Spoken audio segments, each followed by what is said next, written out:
Hey guys, welcome back. It's me, Gimpy, and I'm here with a special little treat for you guys. This is a recording of a roundtable discussion we did with myself, Mo from Mo's Gaming Table, the Player Aid guys, David Heath, Mark Herman, Uwe Eckiert. We had just a whole bunch of guys. We sat around at the tail end there of WBC, and we just talked wargaming for a few hours. You can tell it actually gets a little interesting towards the end because a few of them, the crown starts to take its effect on them, and you could tell it's kind of funny. I gotta say, you don't hear me talking as much in it, and it's because, especially towards the beginning of it, I'm just sitting there like, okay, I gotta think of something smart to say, and over in my head, I just keep hearing, don't say something stupid, don't say something stupid, don't say something stupid, and then I call Mark Herman Yoda. So, I mean, I tried not to say something stupid, but I think I did anyway. It was a good discussion. We just talked about a little bit of everything there for a while. Everybody had a real good time. The trip was great. I've got a lot of footage I recorded there. I've got a lot of stuff I brought home. Some prototype stuff that hasn't been released yet. I'm going to be able to show you guys. There's just a massive amount of stuff that I've got lined up for you guys. It's going to take me weeks to take and get it all up for you. But a lot of good stuff you guys can take and look forward to. But I'm going to go ahead and just let this play. It's just going to be playing out the whole discussion. I'm not going to add anything to it. Just let you guys listen to it. That way, if you want to, you can just take and pop it on, listen to it. You don't have to watch it. Just whatever you feel like doing. It is a couple hours long, so keep that in mind. It is a real long video. I'm not editing any of it out. I'm just leaving it up there for everyone to watch whatever part they want. Hope you guys enjoy. I will see you in the next one.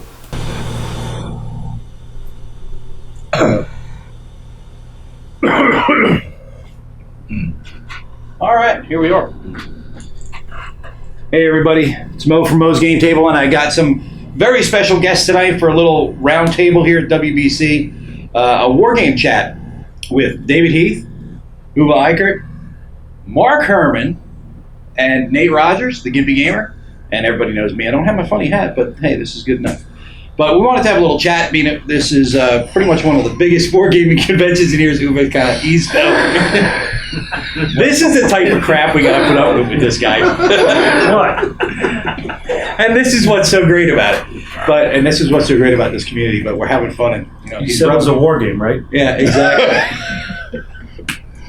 So anyway, wanted to have a little chat with all these guys about what everybody has experienced in the gaming industry over the years and how things have kind of expanded, especially with the renaissance in wargaming this past 5-6 years and how it's affected wargaming. So let's start off with a funny little story that I heard today, not with you, but we'll come back to you in a minute. But David Heath from Lock and Load Publishing. Drink some more whiskey.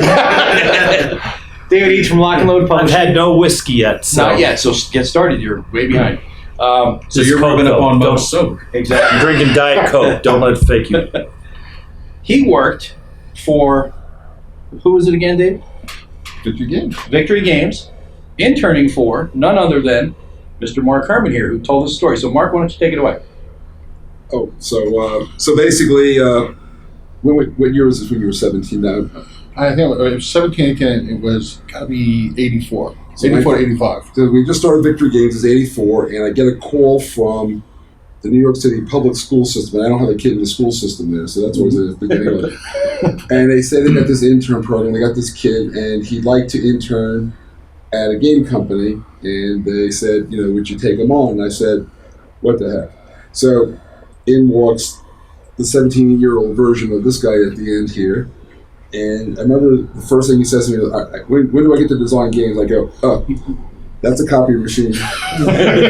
Here's a stapler. And that was his start. But I will say that the good news is he looked at what I did, and he did none of it, and that's why he's successful. And you were just talking about Atlantic Storm and how you liked the way that came out. But it came out great. I got to say, beautiful, great, I guess, republication of Ben's great game. Yeah, I guess I've played that game. That's like it's not that I play it once every WBC, so once a year, and I didn't bring it this year. And I saw, oh my gosh, it's for sale, so I got it. And I have to say, this is a better version. I mean, it's upgraded. The cards are good. I have to remember what's faded. Yeah. That's nice because I never could before. So it looks great. I think it could be very successful with it. Well, just think about that. You gave him that start, and now you get to see some of the byproducts of that. He gave himself his own story. But you helped him along. I will be honest. He may not know this, and I may make him blush a little bit. But you got heroes as baseball players and all that. He was literally him and Eric Lee Smith were literally my gaming heroes as a kid. And if anybody that's ever enjoyed anything at Matrix games that I started and ran for 12 years, or Lock and Load or anything else, you got to thank that guy because he really gave me a chance. And I'm going to make him really embarrassed now, but I was late for the Board of Education meeting. Remember that? I was all upset, and you told me, don't let him discourage me. And you told me about an old guy that you knew. He was about 80-something years old, and he taught you that you could do anything you want because he told you he was going to learn the guitar. And a year later, he played the guitar. Yeah. And that really did inspire me. And so all you guys out there who like anything that I've ever done, you can really thank him and Eric Lee Smith quite a bit. One question. You're more than welcome. Can you play the guitar? There you go. Now, and I still can't. now what's the excuse for that? But I never tried. Now we did see today. We took a look at your game, Versailles 1919, and a lot of fun. Thank you. Very interesting game. Still, massaging some things you said. Of course, some cards that you. It's like I call this a 90% point. Sure. And that last 10% is about the other 80% of the work. Yeah. No. Absolutely. He knows what I'm talking about. The last taking. I'll tell you something. If you learned anything from me, is that a lot of guys, almost everybody I know in that hall there, they can all design a game. Yeah. The hard part is finishing the game. Sure. That's the deal. And so I'm like a closer at a baseball game. Yeah. And I had to throw the last pitches and finish it off. And when is the game finished? When you abandon it, or no, never abandoned the game. Not abandoned, but when you just say, well, I gotta tell you, this is what I learned from Jim Dunnigan. Jim Dunnigan once told me, he says, no game is ever finished, it gets published. True. So you do have to sort of pick a point in time when you're going to be done by. And it's a lot of work to get there. And you don't put a game at, like when I did Churchill, I finished the game. It went on the P500, made it to P500, and I was looking at it. So it's getting ready to go to press. I mean, to art department. I looked at it, and I called up G and said, I don't like this game. Yeah. So I threw it away. I did another one. That one worked out well. But sometimes you got to look at it and say it ain't good enough. And so yes, you have to publish it. But if it's not really, you don't turn out garbage. What was the toughest game you ever designed? Toughest? Well, actually, the two toughest I think in my mind were We the People and Churchill. How so? I mean, again, because when I finished the game, it was a game. I mean, it had rules, pieces, it had play testers. Everybody liked it. I just. If I'm not like a fanatic about it myself, then I won't publish it. Okay. Right? In both cases, and that's how I ended up getting You the People. It kind of went the next level. Sure, fair enough. Now, Uwe, what about you? What's the toughest game you've ever designed? Throw you right under the bus, right? Well, the thing is, I take years also to put out a game. I mean, Storms of Steel was supposed to be out 3 years ago. No, Academy puts them out like that. Yeah. And Conflict of Heroes now going through its third edition major change, rules change. And, I always say there's the Old Testament and the New Testament, so if they can change stuff, I can change stuff. And, it's going to be another radical change in the rules, but it's, as you say, I'm happy with the games when we publish them, and then as you learn stuff, and as game design is advancing, and as player expectations and player gaming styles are changing. I mean, gamers aren't the way they used to be. They don't have the time, the gumption to read a huge manual. I mean, my wife and I played War in the Pacific twice. The first year we were married. Really? We were moving. Yeah, we were put up in an apartment somewhere. It took the whole year. It took the whole year for both of them, yes. And but nowadays, I don't have patience for it. Most time over customers. So you have to change with the time. So that's what we're doing. Sure. My hardest design is really working with outside designers, have a really good idea, but they still don't have a concept of concentrating on one really the important part of the game, the part of the game that is fun, and cutting out all parts of games that bog down the fun part. Yeah. And from their standpoint, they say, well, this is important. What's important? It's a game that either you're trying to teach them something or they have fun. Yeah. So get rid of the trash, find the boundaries of what you need to get that cycle of the fun part going. And so that's the hardest part, working with designers and getting them aware of it. And so we just work with very open designers who are very smart, can take what you say and then go beyond it. And the rest we're now slowly just weeding out. We're cutting out a lot. Because designers have to realize what was a good game 4 years ago, published in gold, you can't do good games anymore. They have to be exceptional games because 6,000 games were published last year? 6,000? Yeah. And every gamer's a designer. I get every week a beautiful, from GameCraft or some beautiful, almost beautiful game every week. You guys get probably games all the time also. And it's like, I look at them and go, sorry, this is not of our interest because half of them are just they don't fit from here. the 80s still. Oh, yeah. And then, no, I'll be, if it's good, I don't care if we'll publish or not. I'll go through and talk, say, great ideas, blah, blah, blah. Yeah. But a lot of them are just like Chutes and Ladders, version 2, with a different blanket over it. And they don't understand the development of the game industry and game design. Well, to be a good designer or good developer, I think you have to be a good gamer. And by good gamer, I mean you have to be, open to playing multiple types of games and seeing the different ideas and how they evolve, with each game and how the mechanics intertwine and the experience it gives the gamer. Because that's the biggest, thing as a gamer I look for is I want the experience. I know some people want to sit there and math it out, in their heads, and that's fine. They want to play the optimal route. Me, I just like to poke at games, see what they do, and then after playing it a few times, then I'll start going, well, now I know everything works. Okay, now I'll start playing a little more optimally. That's just the way I play it. Everyone does, but that's what I find enjoyable. Yeah. We're getting to you. I gotta be honest. I feel kind of like a Padawan sitting next to Yoda. Just you and everybody else. Mark, you're used to this by now. You get this everywhere. No, actually, you're still not used to it. If my wife is here, she'd be giggling in the back. So my anyway, wife is over here actually giggling in the back. But thank you. But so I guess I guess what it is I'm not looking, going back to your point, there's 6,000 games out there, Sure. right? So the question is, how do you get attention? And by the way, how do you get attention with a advertising budget of less than zero? I got a Twitter account and all this stuff. So I focus on doing something they haven't seen before. Now, that gets me in trouble. I don't care. I will tell you that a lot of my games, it comes out, a good example is this France 1944 game that I did back in 1987. Came out, and it was like, gamers like, okay, I recognize all of this. Oh, there's one little innovation. I'm very happy. It's an innovative game. I kind of tore all that up. They were less than happy. 30 years later, this game was done in 87? And so now it's getting republished and people want it now. So, of course.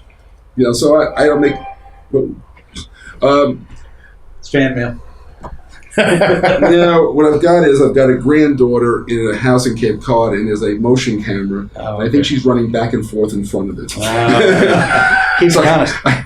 No, I'm sure my wife's chasing her, but anyway, going back to the point I'm trying to make. So my biggest problem has been making a serious game. So like when you've done a great job with Conflict of Heroes. There's sort of, you're trying to build this brand, and I basically suck at that. Churchill is within shouting distance of Pericles, but it ain't Churchill. Yeah, but you have these political simulations is what you really have. I like to think that I have an opportunity for you all to sort of experience being Churchill. Sure. Which is what I was looking for. When I did Empire of the Sun came out, it first 3 years everybody's upset, and then its ratings have gone up, and now 10 years later everybody says, wow, it's a really good game. So that's kind of more where I'm at, and so I guess I do it that way because one, that's what I like to do. It's got to be a game I want to play. I am a gamer, so I play a lot of stuff. Absolutely. But I have to say I don't have that.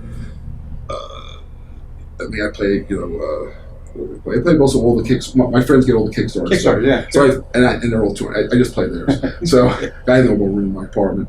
But the point is I see all this, the basic stuff. Play it once, okay. And I have to say, I never badmouth a game. But out of all the Kickstarter games I've played in the last 3 or 4 years, the only one I really like is Rising Sun. Yeah. I mean, the rest of them, I'm not saying anything. Sure. You don't know which ones I have. They weren't overwhelming. Yeah. Nothing that innovative. Right, but I'm trying to do something that, with no advertising budget, if you played it, you went like, okay, sure, I've never seen this before. And that's okay. That's the only way I'm going to get noticed, and that's what I'm going for. And again, although I will say Fort Sumter, I just, is really, you've played it. I played it to you in San Diego, and what I did this time was I told my wife, I said, I've been married 40 years, and I said to her, I don't understand, like, the idea of hard. My idea of hard is not, she goes, you can't talk to normal people. No. So I said to her, so she was my developer, and we played the game, and she said, this is not for normal people. And we went through 7 versions, and finally she said, okay. And that's the one we published. So, and I now see women playing it, and children playing it, dogs playing it, everybody's playing it. So I'm saying, I learned something. Well, I'm outsourcing complexity. Your wife's hired for the next game. She's a great developer. She's on it. Sure. She's on it for the next one. So for me to do that kind of game, I need help in understanding. I'm just not good at that. Well, it goes back to what we were saying about being a gamer and playing all these sorts of games. And who was saying that you guys take your time getting your games out. David, I know we've worked on different things, and we want to try to get a little quicker at getting games out, because that's one of the things is you want to get them out fast, but not too fast. I know GMT has their process as well, where you have to go through development process, art process, things like that. But it's tough because there's so many things that you have to do to make money, get attention. As you were saying about a low budget as far as advertising, year zero. A lot of it's done through social media. You really have to reach out and get be friends with people. Use these people as kind of boosting your signal. And this is part of that boosting the signal. Sure. Absolutely. You're my microphone to the world. Yeah, absolutely. And that's one of the things is as reviewers, like Nate does it as well, and we want to get out there and share what we enjoy, what we love playing with people, because there's a lot of people out there that don't know about these things. And I wonder how many war gamers, or people that have been war gamers, say 15, 20 years ago, have gotten out of touch with gaming and don't realize how board gaming itself has just undergone this massive renaissance, and wargaming has undergone a massive renaissance as well. I got to take and interject, because you're right about that. I'm relatively new to wargaming, and I've only been involved in it for a little over a couple of years, and I had no idea it ever existed. Anything like it, counters and chits and everything, and I started looking into it, and I saw something, and I just, okay, I'm going to get into this, and I was telling Mo earlier, I'm like, well, if I'm going to do it, I'm going to do it right. I'm going to jump into a big one, so I wanted to get a monster game. Well, I'll get World at War or something like that. Empire of the Sun. And I ended up picking Absolute Victory, because I was like, okay, this is the biggest one I could find. First war game I'm ever trying. I kind of sat down with it, and it looked like Chinese. But my wife can vouch. I sat there for a few days until I figured it out, and started the YouTube channel because I couldn't find any videos on it to learn how to play it. But he's right, there is a younger audience who's looking for something along those lines nowadays. A different type of experience than they're finding, because so many of the other games that are getting released are kind of cookie cutter. Sure. You know what I'm saying? They have relatively the same basic mechanics. I'm not going to call it specific ones, but this game will change a small aspect of it and then release a different theme on top of it. Well, we were talking about it. There are people off camera too. I'm going to point to them, so don't. I'm not pointing to you. Although you may understand at home what we're talking about.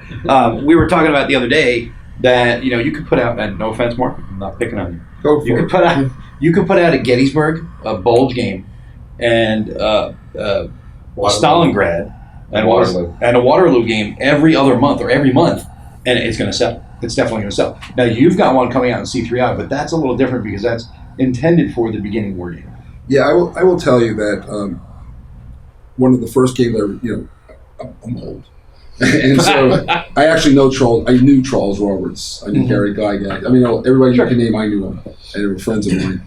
And so I've been playing. One of the first Avalon Hill games is Gettysburg, and And that's what we, Battle of Bulge, Gettysburg, that's what we cut our teeth on when we were kids. And, it was hard to get them. There's one game a year coming. No, there's one Avalon Hill game a year published. Okay, just imagine that situation. So we used to wait for the game. Yeah. It wasn't like, the 10 were published today. Another month. 10 new games were published today. There was one a year. Yeah. And you had to walk, we're Kid City kids, right? It was a place like out in Westbury. You had to go there. That's the only place that sold them in the city. So anyway, it was a whole big deal. But the point I was going to make is, I had never done a Gettysburg game because I couldn't think about why I would do a Gettysburg game. Mm-hmm. Because I had literally 150 Gettysburg games. Sure. I was never going to do one. But when Roger said to me, Roger McGowan, by the way, if you don't know Roger, was C3I, he said, I run a beginner game. And I said, okay. Then I was willing to do Gettysburg because it wasn't, and what I'm actually going to do is I'm going to be, in essence, recreating the blue and gray quad. I think going to, you make a great point. So when I was 19, I went to the first Origins. And it was this, and I got a copy of the first La Battaglia de la Moscou, 4 maps, 2,000 counters, and I spent 48 hours straight playing because I was 19. I didn't need to sleep. I wish we had the energy again, right? Yeah, no. Well, but what I realize now is I have responsibilities. I got things. I run a building in New York. I'm on the board of directors here, there, and everywhere. So you don't have the time to play 48 hours. I sleep for 48 hours, maybe, but I can play for 48 hours. And so I'm finding that people are looking for an hour experience. Sometimes they're looking for 2 hours, but it's like a one session experience. And if you can't finish a game in one session, so I might have a game that has a longer campaign, but the main game is like less than 2 hours. And if I'm not doing that for you, then you're not going to play it. Sure. You don't got the time. And so that is very different from the old SPI days of what we used to do. Well, it's kind of funny. You were talking about that, and then Uwe was showing me yesterday or 2 days ago when we were showing me the updates to Conflict of Heroes and how it expedites the game even more. And it was a fairly fast-playing game as it was because it's a you go, I go literally one step at a time to where it almost had a real-time feel. When I did a review and I said, it has a real-time simulation feel to it, or a real-time strategy game feel to it, I should say. Now this one's even faster. You said it's 30% faster. Right. How did you come to the conclusion that it needed to be updated, and how did you work out the mechanics on that? Well, Marine Corps, they do a lot of use our games for training and meetings in the last year with them down at Quantico and other places. They were saying that a lot of the young kids playing first-person shooters, they're good at reactionary, just firefighting, meaning twitch. And when they're going up the ladder, all of a sudden their platoon or company leader, they don't have really that heuristic subconscious ability to make a good critical decision for tactical and strategic placement of machine guns, mortar fire, artillery, combined arms. So they wanted a quicker, more God's eye view version of Conflict of Heroes. That's what we worked on over the last year. And I was just at Quantico last week and going through it with them, and now they love it. Oh, yeah. So, again, Storm of Steel has been 2 years where it was supposed to be published 2 years ago. It went out of stock 5 years ago, and all we had to do was reprint it. And I wasn't happy with it. We've really made some changes. Our Gettysburg was supposed to be out 4 or 5 years ago. And I know. But I'm happy with that was the Civil War kind. I wasn't on the inside know of that one. And it's tough because we, luckily, we have series of games. In our games, our average war game sells between maybe 30 and 45,000 copies. So it's good that we have a $90 war game that, like Awakening of Air, where we're over 45,000 and growing. That's great. Mainly because a lot of military overseas people buy, non-war gamers buy it. But we do a lot of advertising also. I mean, we advertise the snot out of the internet. Getting more and more bloggers, hopefully some even sitting here, where we try to support your time and effort, which is so much. People don't realize how much time and effort it takes even to do something like this and set it up.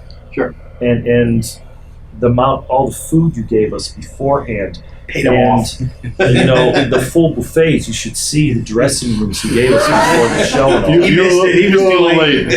It's phenomenal. That's why he was all glassy-eyed, because he was falling asleep. Oh yeah, the lobster dinners he got us and all that cost money. When you can't make friends, you buy them. That's how. That's my mantra, right? Oh, am I missing something? I thought they were supposed to keep us happy. I think you're right. The trick is to make you think that as you're doing it for us. Oh, there you go. Dave's got it on the right end. But it's the marketing, advertising, everything is changed, and as you guys can all test. Also, it takes 95% of our day. 95% of our day isn't designing; it's running the business, and the marketing and working with reps. That's Gene's problem, not mine. Well, unfortunately, it's our problem too. And but I used to do it. I it's like through games. I had the whole thing, but now I'm having a good time. I'm just making.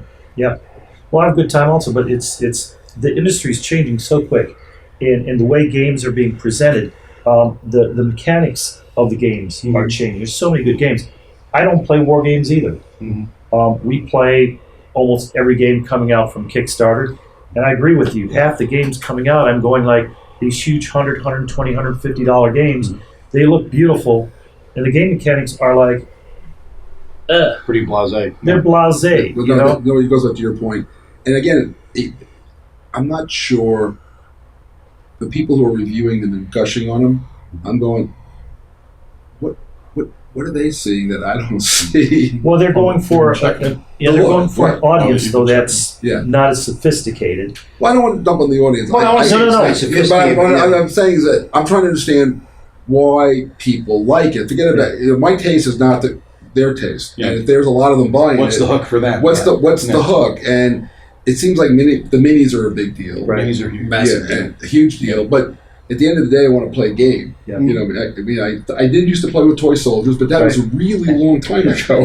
And I didn't mean to say sophisticated in a negative way. What I meant by sophisticated, meaning that the multi-layered games out there, like Puerto Rico, which is just a genius game in the different type of structures. Or any of the splatter titles. Those ones are very deep. Exactly. I mean, there's so many games, the classic games that are very deep, the intricacies between how you can take different strategies and patterns, the interlaying of you do this and it influences that. There's some incredible games out there. So that's what I meant. But however, I would tell you that I'm seeing, I've listened a ton of Tom Bassel stuff, right? Mm-hmm. I happen to know Tom from back in the day. And, I've concluded that the market that he's talking to, I'm not saying he's talking to everybody, the market he's talking to, it's an hour or less. It's a medium to very lightweight strategy or, mechanic, efficiency game, worker placement, whatever the heck it is. And the way people, I think the majority of the curve of people who want to play, is they want to come over, they don't want to play a game, they want to play 4 games that night. Sure. And they want to play 4 different games. And so that's a different economic experience model than a war game that's going to go for 3 hours. That's what you're going to play one game. Mm-hmm. And I'm seeing that, for instance, I was an experiment for me, but now I sort of had an epiphany around it. Sumter, by being just 20 minutes long, people they play it and go, oh, let's play it again. And somebody told me, I have multiple people tell me they play the game 20, 30, 40 times, and I'm going, I don't know that there's many of my games I've played 20, 30, 40 times. Even testing. Yeah, I played Pericles, 50, 60 times, but, that was over years. Sure, yeah. But that's how, so that seems to be more the experience at a lot. And again, not the hardcore. There's the 3 Sigma, the guys with the 4 maps out there, I love those guys. Yeah. I would even do that once in a blue moon, but I haven't got time for that. But that's not where, you're running a business, that's not where the market is. Well, like Fort Sumter is, like a filler, basically, is what it really is. I really contend as a short game. Filler is almost like a, no. Everybody says that, and you say it, I get that. But my view is, it's actually a deep strategy game. Oh, absolutely. But in 20 minutes. Well, that's the thing. It's a filler it's a time filler. Short time filler, it's a warm-up or a cool-down game, and it's a warm-up game that it's brain going because it makes you think a little bit. So you can warm up and play like, hey, we got a little filler, or you know what, we're done with this game. We're going to get these guys. We're going to get these other 2 guys over here. We're going to play this game. We got 20 minutes to go to play Fort Sumter. Something like that, which is it's thinky, it's fun, it's fast, but the key is it's fast. You can knock it out in 20 minutes. Yeah. So it gives you that good experience. Now, talking about you're saying about the Marine Corps and about dealing with them in Quantico with your Agents of Mayhem that's coming out, talking about Kickstarter. He's got a pretty cool Kickstarter. Have you seen that one? I told you don't get out of there. You got to share it with him. No, we were hit up by Deep Silver Volition to do the Saints Row series of video games. That's a game where it's like Grand Theft Auto, just a little worse, bad versus evil. One of my favorite parts of Saints Row is, when you knock out this one person out of a purse, is the most lethal weapon in the game, which is a 4-foot purple dildo. That's the type of game it is. When they called us, said, "Hey, we played your Fallujah game, your urban fighting combat game." And they showed a real connection with that. And they said, "Hey, we loved it. You want to do Saints Row?" And I go, "What's Saints Row?" And he gets defensive and said, "Well, we're not one of the big guys. We've only sold like 33 million copies the last 2 years." And I go, "Really? I'll call you back." Not impressed. Well, no. And I go to Walmart because I still, Holy crap! I can't believe this guy's called me. And then I found out later, he goes, "Well, you must be over 35, right?" I go, "Yeah, I'm older, so I don't know it." Yeah. But going to Walmart, you say, "Ever hear of Saints Row?" And they go, "Yeah, those top 2 shells, great game." I'm like, let's try it. And Is so it a we're computer game or board game? computer, Xbox, and all that. Xbox, Yeah. Console. And so for us, it was a challenge because doing war games and all that, but we're taking our war game, 3D war game, and just converting it over. And what we're hoping is to get a lot of young people playing that, because we do the hard part. We're taking an engine that would be so easy to make just a sci-fi game out of it. Anything can happen. You can just design it any way you want. But we have to be historically accurate. Sure. Because I had people, when we came out with Conflict of Heroes first time, saying, "I'm not buying your game because on the cover, your T-34 has a round copula instead of, the..." And we're like, Don't you love those guys? well, my instant reply is, "Well, you don't know the experimental copula, the T-34 AC, right?" And of course, they're like put right defensive, and they said, "Well, look it up. I'm sure you know about that," and just forgot about it. They go, "Oh, yeah, of course I do." It's like The right counters. But it's Keep that up. You can be president of the United States. Fake news. Yes, I could. I wouldn't want to be president because I want to be the guy behind the power. The Dick Cheney. The puppet master. Well, I already got that. I support my wife and everything. There you go. But what's interesting is that it's very. So we started a new company because we didn't want to get people confused with our Freedom, the Birth of America series, or Freedom Underground Railroad series. So we started Apollo Games, and starting out brand new is tough. But there's a whole market there, and they're playing very sophisticated war games, but they're orcs versus the overlay is different. Yeah, and your World of War series, and your the old Shogun, and Roman. I mean, phenomenal games. Yes, that you got wrong last year. That was fun. I know. But so I think when I say the sophistication is, a lot of people when they're playing games, they don't want to think, they just want to react, have fun. Yeah. What we're talking about is the critical thinking aspect of games, and there's so many good ones. I mean, what coming out now, like Jamie Stegmaier does an incredible job with what he did with Scythe and Charterstone. And games like that. Charterstone's phenomenal. Don't tell me. I'm only on 9.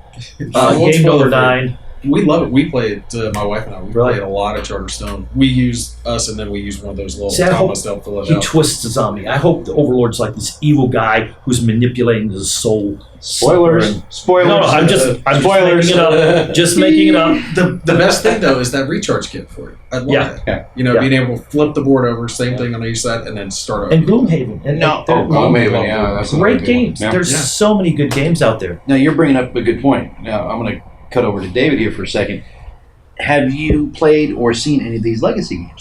This is what Uwe was talking about here. Have you seen any? Yeah, actually, Blackwell, graphic artist, loves the legacy games.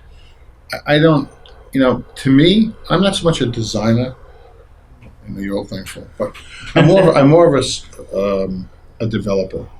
And from my point of view, I think that I'm grateful the games are coming out hard and fast, because I really think the hobby was dying. I mean, my first game, I remember where I bought it, was Rise and Decline of the Third Reich, and I got it at Toys R Us.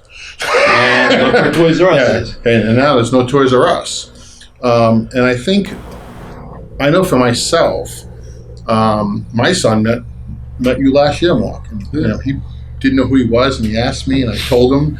Who's that old guy over And then he there? goes, who again? He did. But the thing I am really focusing on is I want dads to be able to take a game and teach their son what they like. I mean, my father didn't play board games, but he loved watching me play with my friends' board games, and you can't replace that. Well, that's the beauty of like a game like Tank on Tank. You can sit down and throw it on a table, and you can play with your kid because That was a it's great a very game. simple game to teach, but it has deep strategy. There's thought that goes into each move you make because you got to think your path through before you make it because you got to think, okay, I'm going to go this way, but he may go this way, he may go that way. So there's reasoning, there's analytical thinking going on. So it's good, father son or daddy daughter time to play and teach your kids how to play these games, and also teach them some reasoning, when they're playing. But all my oldest is more of an Xbox guy. My other two kids, they'll play Twilight Struggle, they'll play Twilight Imperium. Daddy doesn't have that much time. I've heard about this Twilight Struggle. Has anybody played it?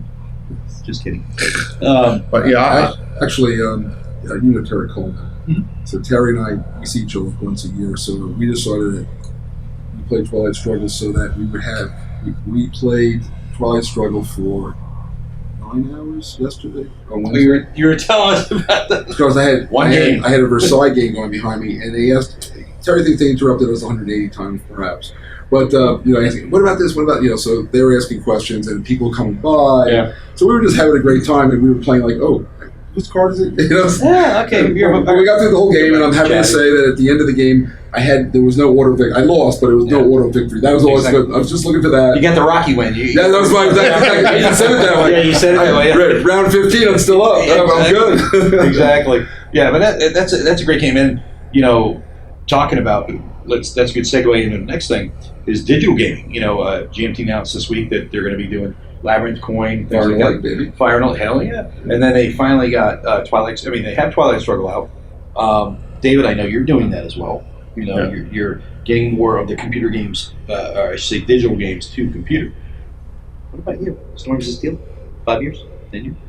Storm of Steel came out he's 4 got years Conflict ago. of Heroes. Digital. He's got Digital. Conflict of Heroes. Yeah, computer and everything. Yeah, 4 you years guys are ago. on Steam, weren't you? I'm just busting. Yeah, we were on Steam and still are on Steam. Yeah. I know. I'm just trying to bust your shit. Sure, you didn't know. Okay, yeah.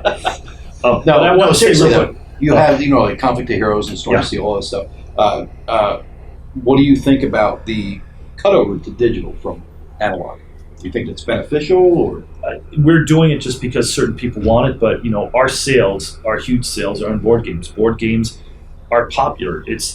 You're touching, you're picking up. So the digital, we're working now with another company with our new AI, putting in the digital with most of our games, which we hope to be releasing next year or two. But for me, the money is in board games. There's money in board games. You make money in board games. I mean, we just hired 3 new people in the last month, full-time salaried, David? professional writers, developers, and everything. Yeah. And these are good guys. I mean, with master degrees, most of them either mathematics, physics. We like the hard sciences guy. Yeah. And there's money in it. You can make money. So there's so much competition, I think, in the digital. There are a lot of guys coming in trying to get into the board game industry, but the people who have a base already, it's getting more and more difficult for the new people to break in. I think 5 or 6 years ago, Kickstarter was a great platform. Sure. But Kickstarter is now changing radically, where it used to be that you could put a game that's in process, give people the idea, they'd support you.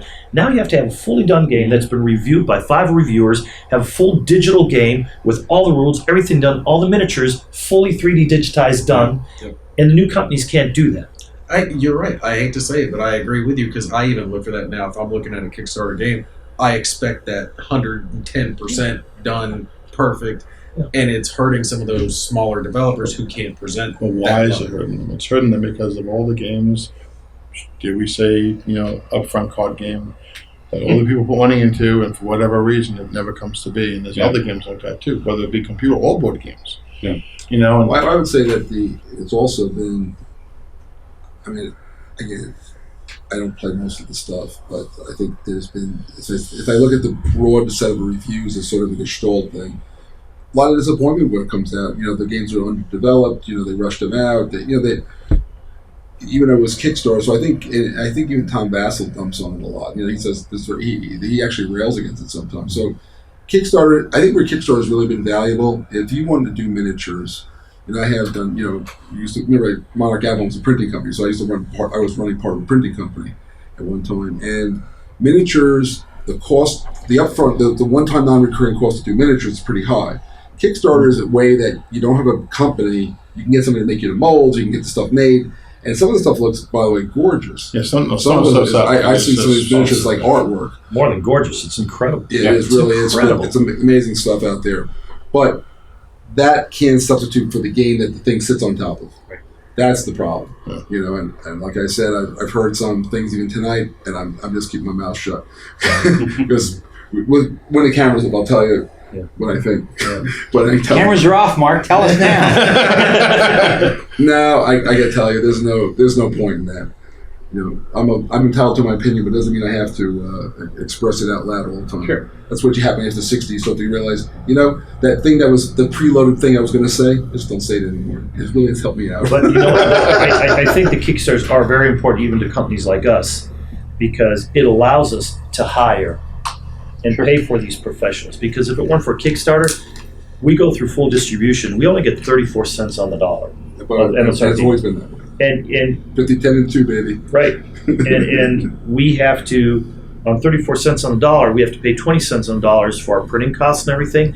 And on top of that, then we have the royalties for that 14%. We have to pay our royalties, the rent, the overhead, all the salaries, the light, everything else. All of a sudden, we have Kickstarter coming out, and it gives us all of a sudden the opportunity to put out a game.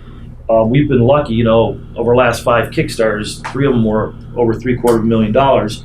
That gives us cash to get in a lot of good people. And when I say 3/4, that's Kickstarter and then the ensuing CrowdX that we use on top of it. Mm-hmm. So even like our Agents of Mayhem right now, you still go on the Kickstarter, light backers can still get everything. Sure. A little more expensive than the Kickstarter. Well, yeah, of course. Same with our tutors now. We have 2 still that we haven't delivered. And people say even, if you run one Kickstarter and haven't delivered, you can't do another. Not true. Mm-hmm. If people know you now, they know you're putting out good product. So we're running at a time maybe 2 or 3 Kickstarters where they haven't been delivered, but when they deliver, we want to exceed customer expectations. But that money, we need it because so I can hire good people. So when we get 150, 200 emails a day, that we have someone competent to answer them. We have phone numbers. We publish them everywhere. You want to call? It takes time, money. So that's where Kickstarters are critical. And then it used to be that stores would say, oh, you do a Kickstarter, we're not going to support you because you're taking all the customers away. Now, if you don't do a Kickstarter, the stores won't buy your games. They don't take you seriously. Right. Yeah. So the more successful you are on Kickstarter, the more people you sold to, the more the stores will support you now because they know it's a hit, they get it in, and they're going to sell more. So Kickstarter has done a very big transformation, I think. Yeah. And we're fighting to stay on top of it. Sure. And we spend probably just in advertising probably $20,000-$25,000 on a Kickstarter campaign. Well, that's the thing too. Is you've got these Kickstarter campaigns, you've got digital. There's such a change in the landscape from what board games have been. When you talk about go back to the days when you were young and you were getting these flat packs and things like that. Well, when I fought in the Battle of Gettysburg. Well, before well, you're Yodi. No. Seriously, I mean, when you go back to the flat packs or any of these older style games, like you were saying, one game a year. Now there's a game every week. Remember the big innovation when I came in with Jim Dunnigan and Redmond it wasn't one game a year. Yeah. That upset the Avalon Hill guys at the time. But at Jim and Redmond, they got the magazine, so now there's 6 games a year. We were putting in about 20, 25 games a year. So it was at least 2 or 3 games a month were coming. SPI was we worked a lot. I put out 18 games in 2.5 years when I was SPI. So what we need to do is what you're saying is we need to get you lighting fire under Gene's butt to get some more games done. No, because half those games from SPI weren't that well developed. Half of them were genius. Yeah. Half of them. Well, I want to be clear. One, no offense, but half of them were good. Half of them were really bad. Fight! No. You're in the middle. I gotta tell you, so different world. In other words, I look at the SPI rule. I still play those old games, and the SPI rule book would never pass muster in today's world. However, 80% of the audience was playing solitaire. They were arguing with nobody. Right. Yeah. So there wasn't rules arguments when you were with yourself. Right. So the market's just a different world. Right. And as far as development goes, some of them yes, some of them no, depending on who's doing it. Yeah. The people who were talented managed to get it done, and there was some, yes, there was an armada, the Tongarada, the fall of Rome. But that was really the exception, not the rule. But I'm not trying to carry water for our own company. It's just there was some cool stuff that was done. People enjoyed it. They had fun. See, there is a fun factor in an old SPI game. It doesn't have any. The graphics are, we were doing 2-color games. Black and white, right? Well, Redmond, pretty close. I mean, Redmond was a genius. He would get blue paper and he put yellow on it, and now we had woods. It's like, he had 2 colors. That's all the press had in those days. There's no computers, and it was all typewriters. But that's by the way, when you hit the thing, there's not a computer next to it. But the whole point is that those games were fast and fun. You could learn an SPI game probably in 20 minutes with the rule booklet. You could play the game, and there was a game there. Now, was there some errata? If you look at the old moves, there was always some errata, but it's still errata in our game. So we didn't do any better or worse than the current market. But what was happening was a high fun factor.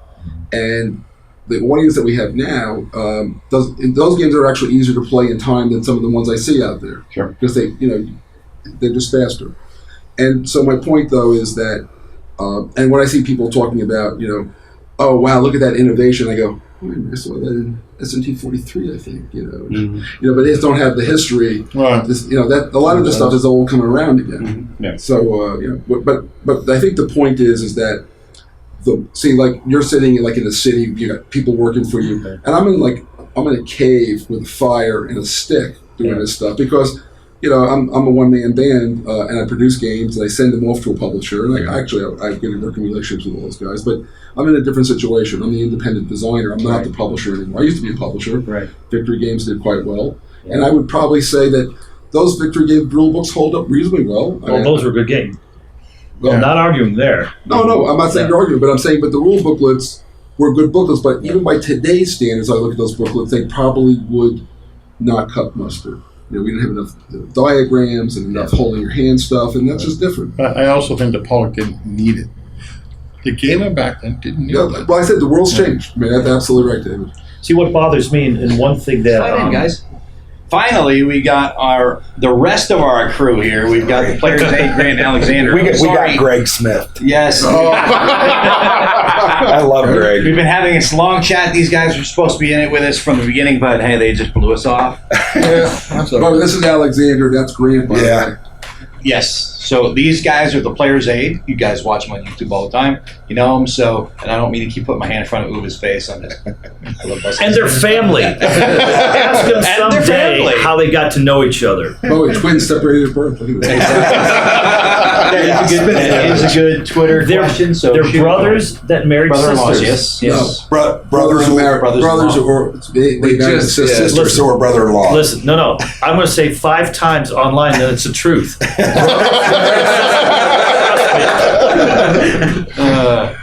Well, you guys have joined us a little bit late. Very late. Sorry. Slackers. But anyway, we've been having a really good conversation, and let you guys jump in now because you guys are in a little late. So what do you think? First, before that, I want to go back to David here. What do you see as the biggest challenge for publishers today, as far as getting the attention of the customer and keeping it? Retaining the customer. Honestly, what you guys do, Nate, and you, and Players Aid, I think this is priceless. Okay, and I really think that a small company, and I do feel your company is up there. No, all right, so what you want. You're bigger than we are. I don't agree with that.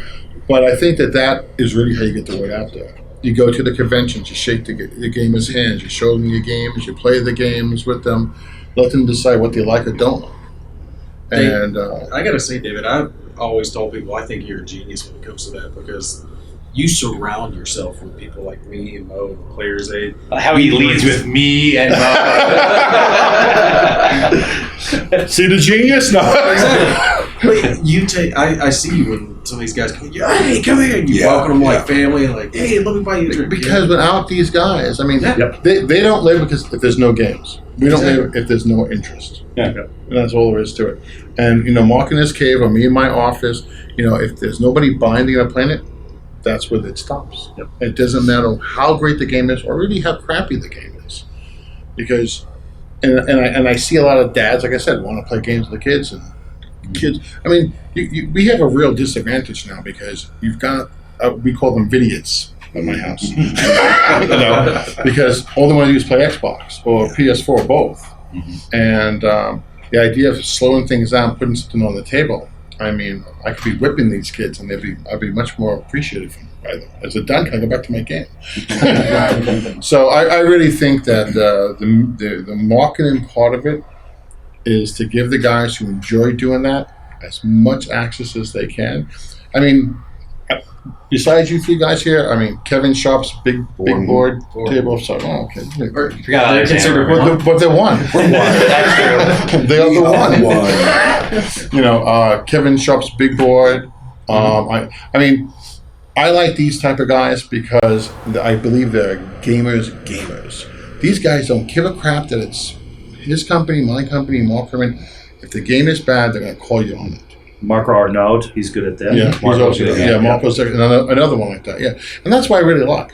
And I have bought many games because of everyone in this room. I watched the video, turned around, saw something. Ooh, I mean, I was talking today and RAF. Last night we were talking about that RAF it's game. my favorite game. We asked everyone to what's your favorite game, and what's your favorite game? Right, yeah, Chess. Honestly, That's such a cheap It's mostly true. It's the oldest classic war game. Yeah. You gotta remember, I run the Marshall Chess Club. Okay. So I'm involved. We played Gettysburg chess today. We did play Gettysburg chess. Definitely. There's some chess definitely elements heavily there. influenced by chess. Yeah.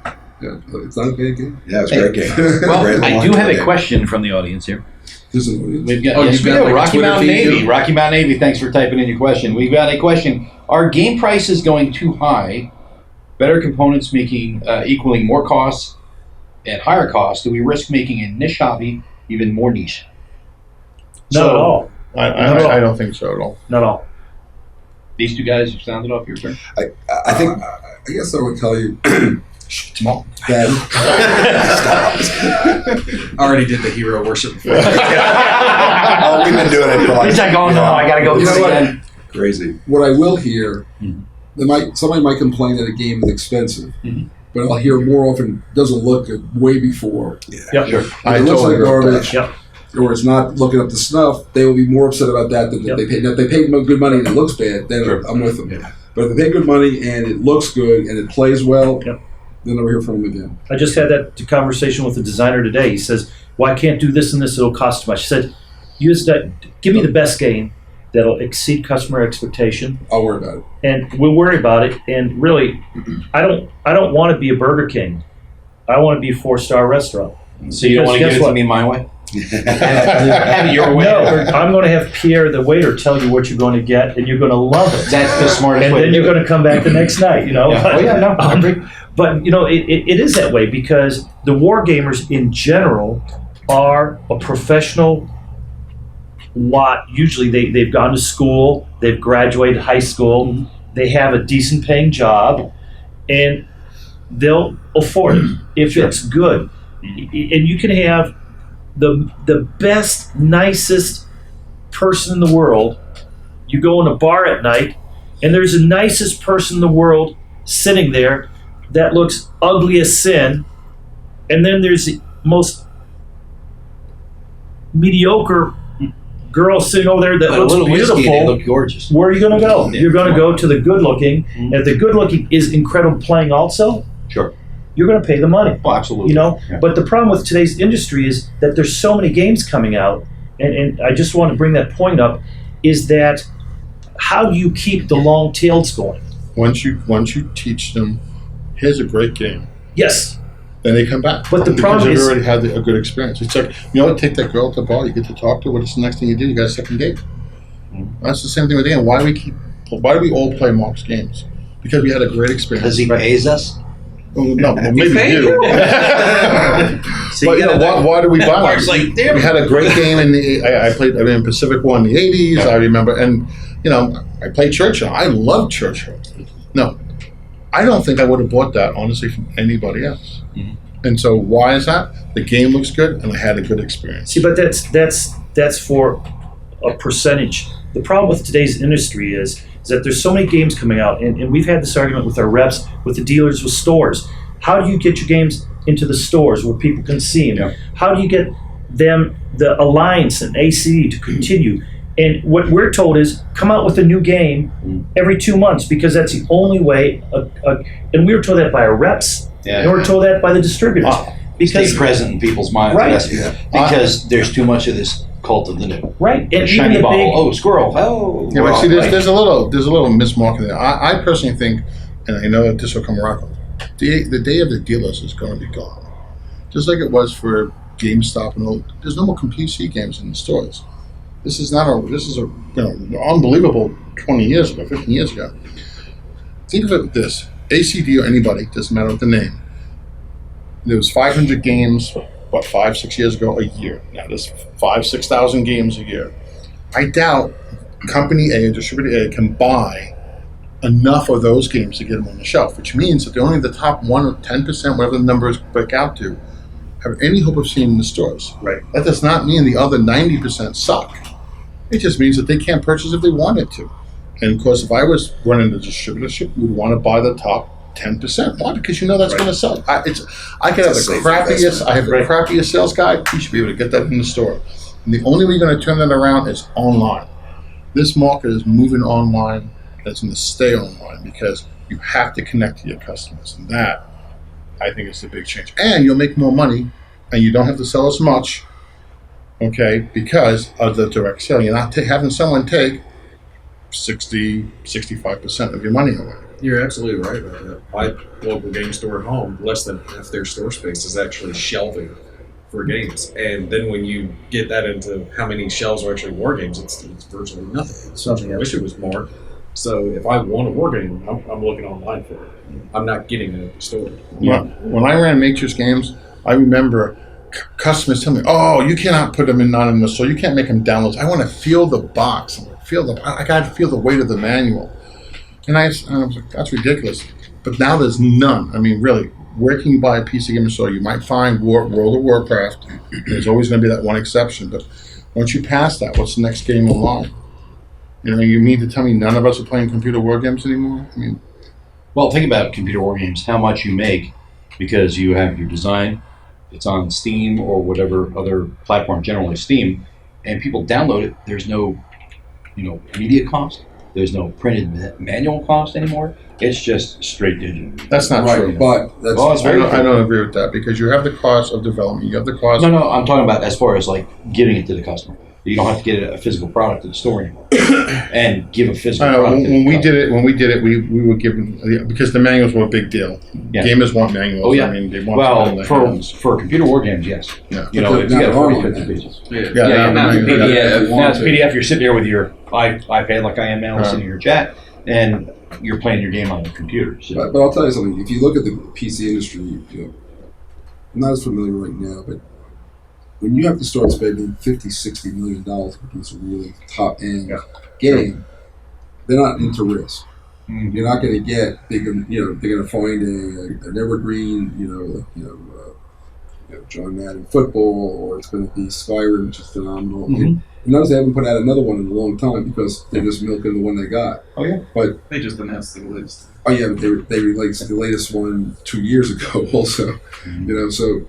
But I don't mean to dump it because it's phenomenal stuff. But my point is that at that high cost to produce, maybe distribution's good, but that's $60 million is a sunk cost. Oh, yeah. They're not going to take a lot of risk. I think board games is where you can take risk. I mean, yes, there's production costs and time and all that, but it's definitely not $60 million. yeah. Right. Oh yeah. I totally agree with that. There's also a bigger risk in board games because when you design it, like you were talking about Versailles 1919 earlier. You're talking about updating Conflict of Heroes and then all the games from Lock and Load. When you print the physical product, it's out, it's in people's hands. If there's a problem or a mistake, it has to be fixed with errata. With software, throw it back out.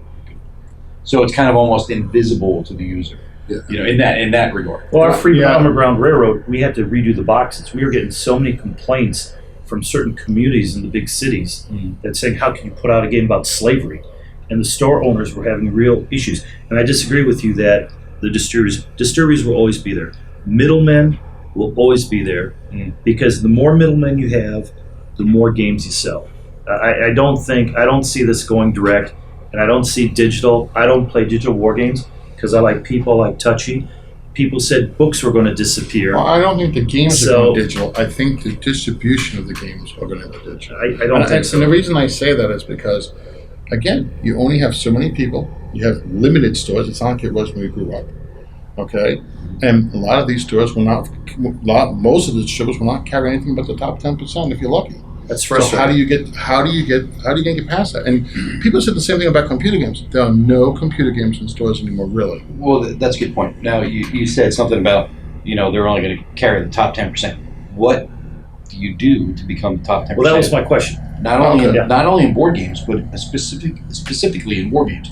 War games are a niche within a niche. So, okay, well, all right, it's easy to get Charterstone or anything with Jamie Stegmaier's name out there because he's got the name, it's going to carry. Just like GMT, the name's going to carry. Academy name's going to carry. Lock and Load name's going to carry. But the thing is, what about these other games? And, High Flying Dice. How many games do you see, or are you going to see of those in the store? You're not. You're going to have to buy them from the website.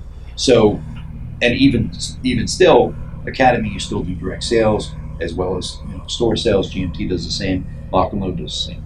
How do we increase that? How do we get the awareness out there for war games in the local game stores, and how do we grow the hobby from the younger people up?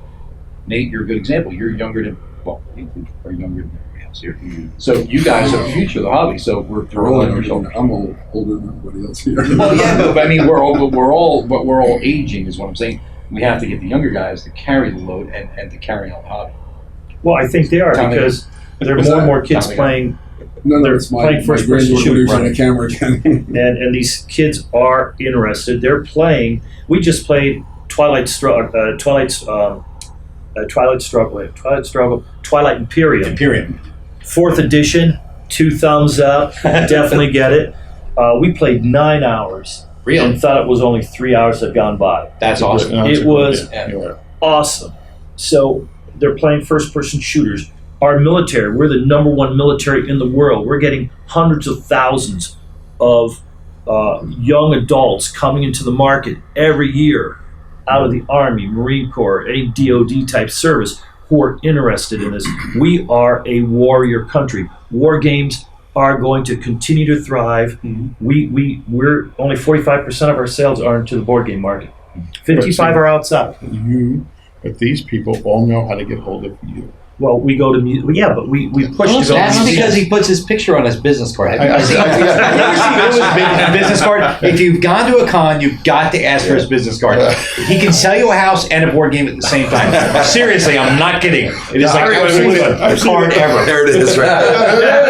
Right there. It is the coolest card ever. Well, no, all of our guys have. You need to get our one. pictures on because it's great. We're visual people. It's all personalized. It's personalized. But we have to work to get into the museums, into the libraries, the schools. I go to the American Library Association meetings. We do a lot of military sales, homeschool sales. We advertise into the Renaissance, and so it's out there. We're trying to break new boundaries, and I want the other guys to do it also, because every new guy you bring in is going to buy one of my games, and every new guy I bring in is going to buy their game. It spreads the wealth. It spreads out, and that's why I think the war game market especially, we all get along. I mean, when we're down in the dealer hall, we all are helping each other out. If I need help with art, I need with this, David's helped me left and right. The guys from GMT Games, from MNP, they've got Squad Leader, ASL, one of my favorite games. I push this stuff. They help. I have problems with, let's say I have a question with taxes, or how do we go about with distribution, or I need a good 3D artist. I call any of them up. We talked about sales tax today. Yeah, we talked about sales tax. So it is such a close market because we all know we're not hurting each other. No. We're not hurting each other. Well, actually, I was listening to a Ludology. My co-designer on Versailles has a really good podcast called Ludology, and he had the head of Stronghold Games, Stephen Bonacore. Steve, yeah. The Podfather. I'm good. But he made a really good point in there. He was saying that he's not worried about too many games coming out, but the market's still expanding. True. And we are still, even if you think about even Euro games and all the kind of categories we go, we're still a small niche of the $75 billion game market. Mm-hmm. It's mostly the console units still, PC games and all that. But I think what's happened also is, I used to come into the room and my son was playing Xbox games, and they're all looking at the screen. Mm-hmm. And I think people, after a time, are sort of saying, that's an old experience. And now I think the interaction piece, the human interaction piece, is actually the main driver for gaming. Forget about it's wargaming or whatever. Yeah. People want to actually look at each other, talk to each other. And I think that may be the better angle for us, that it's a human experience. Well, there is something that you have over, your designs, especially your more recent designs, have over like things that Academy and Lock and Load have done. Versailles 1919 that we're talking about today, that we played today. Churchill, Pericles, there's more interaction between the four players that are playing, 3 or 4, and that's intentional. That's what you're going. What you're going with is that tactile feel of the board game, and then the human interaction, personally in person, and that give and take. That hey, I'll do this if you do this for me and stuff. That bidding negotiation that you can't get online. You can, but it's a chat message. And, I don't care who you are. But when you're face to face at the table with somebody, it's a lot more fun. Yeah. And that is one of the coolest things about these more recent designs of yours. And it also is it signals the crossover from Euro to Wargame and how they blend together. Yeah, I think that you see it online. I think we spend too much time on defining things, labeling things. It's a game about Conflict simulation. Well, no, I think Political or war game, it's conflict. I think games are telling stories. Mm-hmm. It's storytelling. It's a different kind of storytelling. Sure. Used to have, Homer used to sit and sing a poem to them, and that was his storytelling. We've got our own storytelling style, and all good games tell a story. So now we're telling a story about, an age of conflict, whatever it is, tactical, whatever. But if you don't feel that story, then you're not immersed in it. If you have a story, you're immersed, and then if it's not onerous to play, that's when the fun part. It's fun to play. There's kind of like cool things going on. Sure. You're halfway home.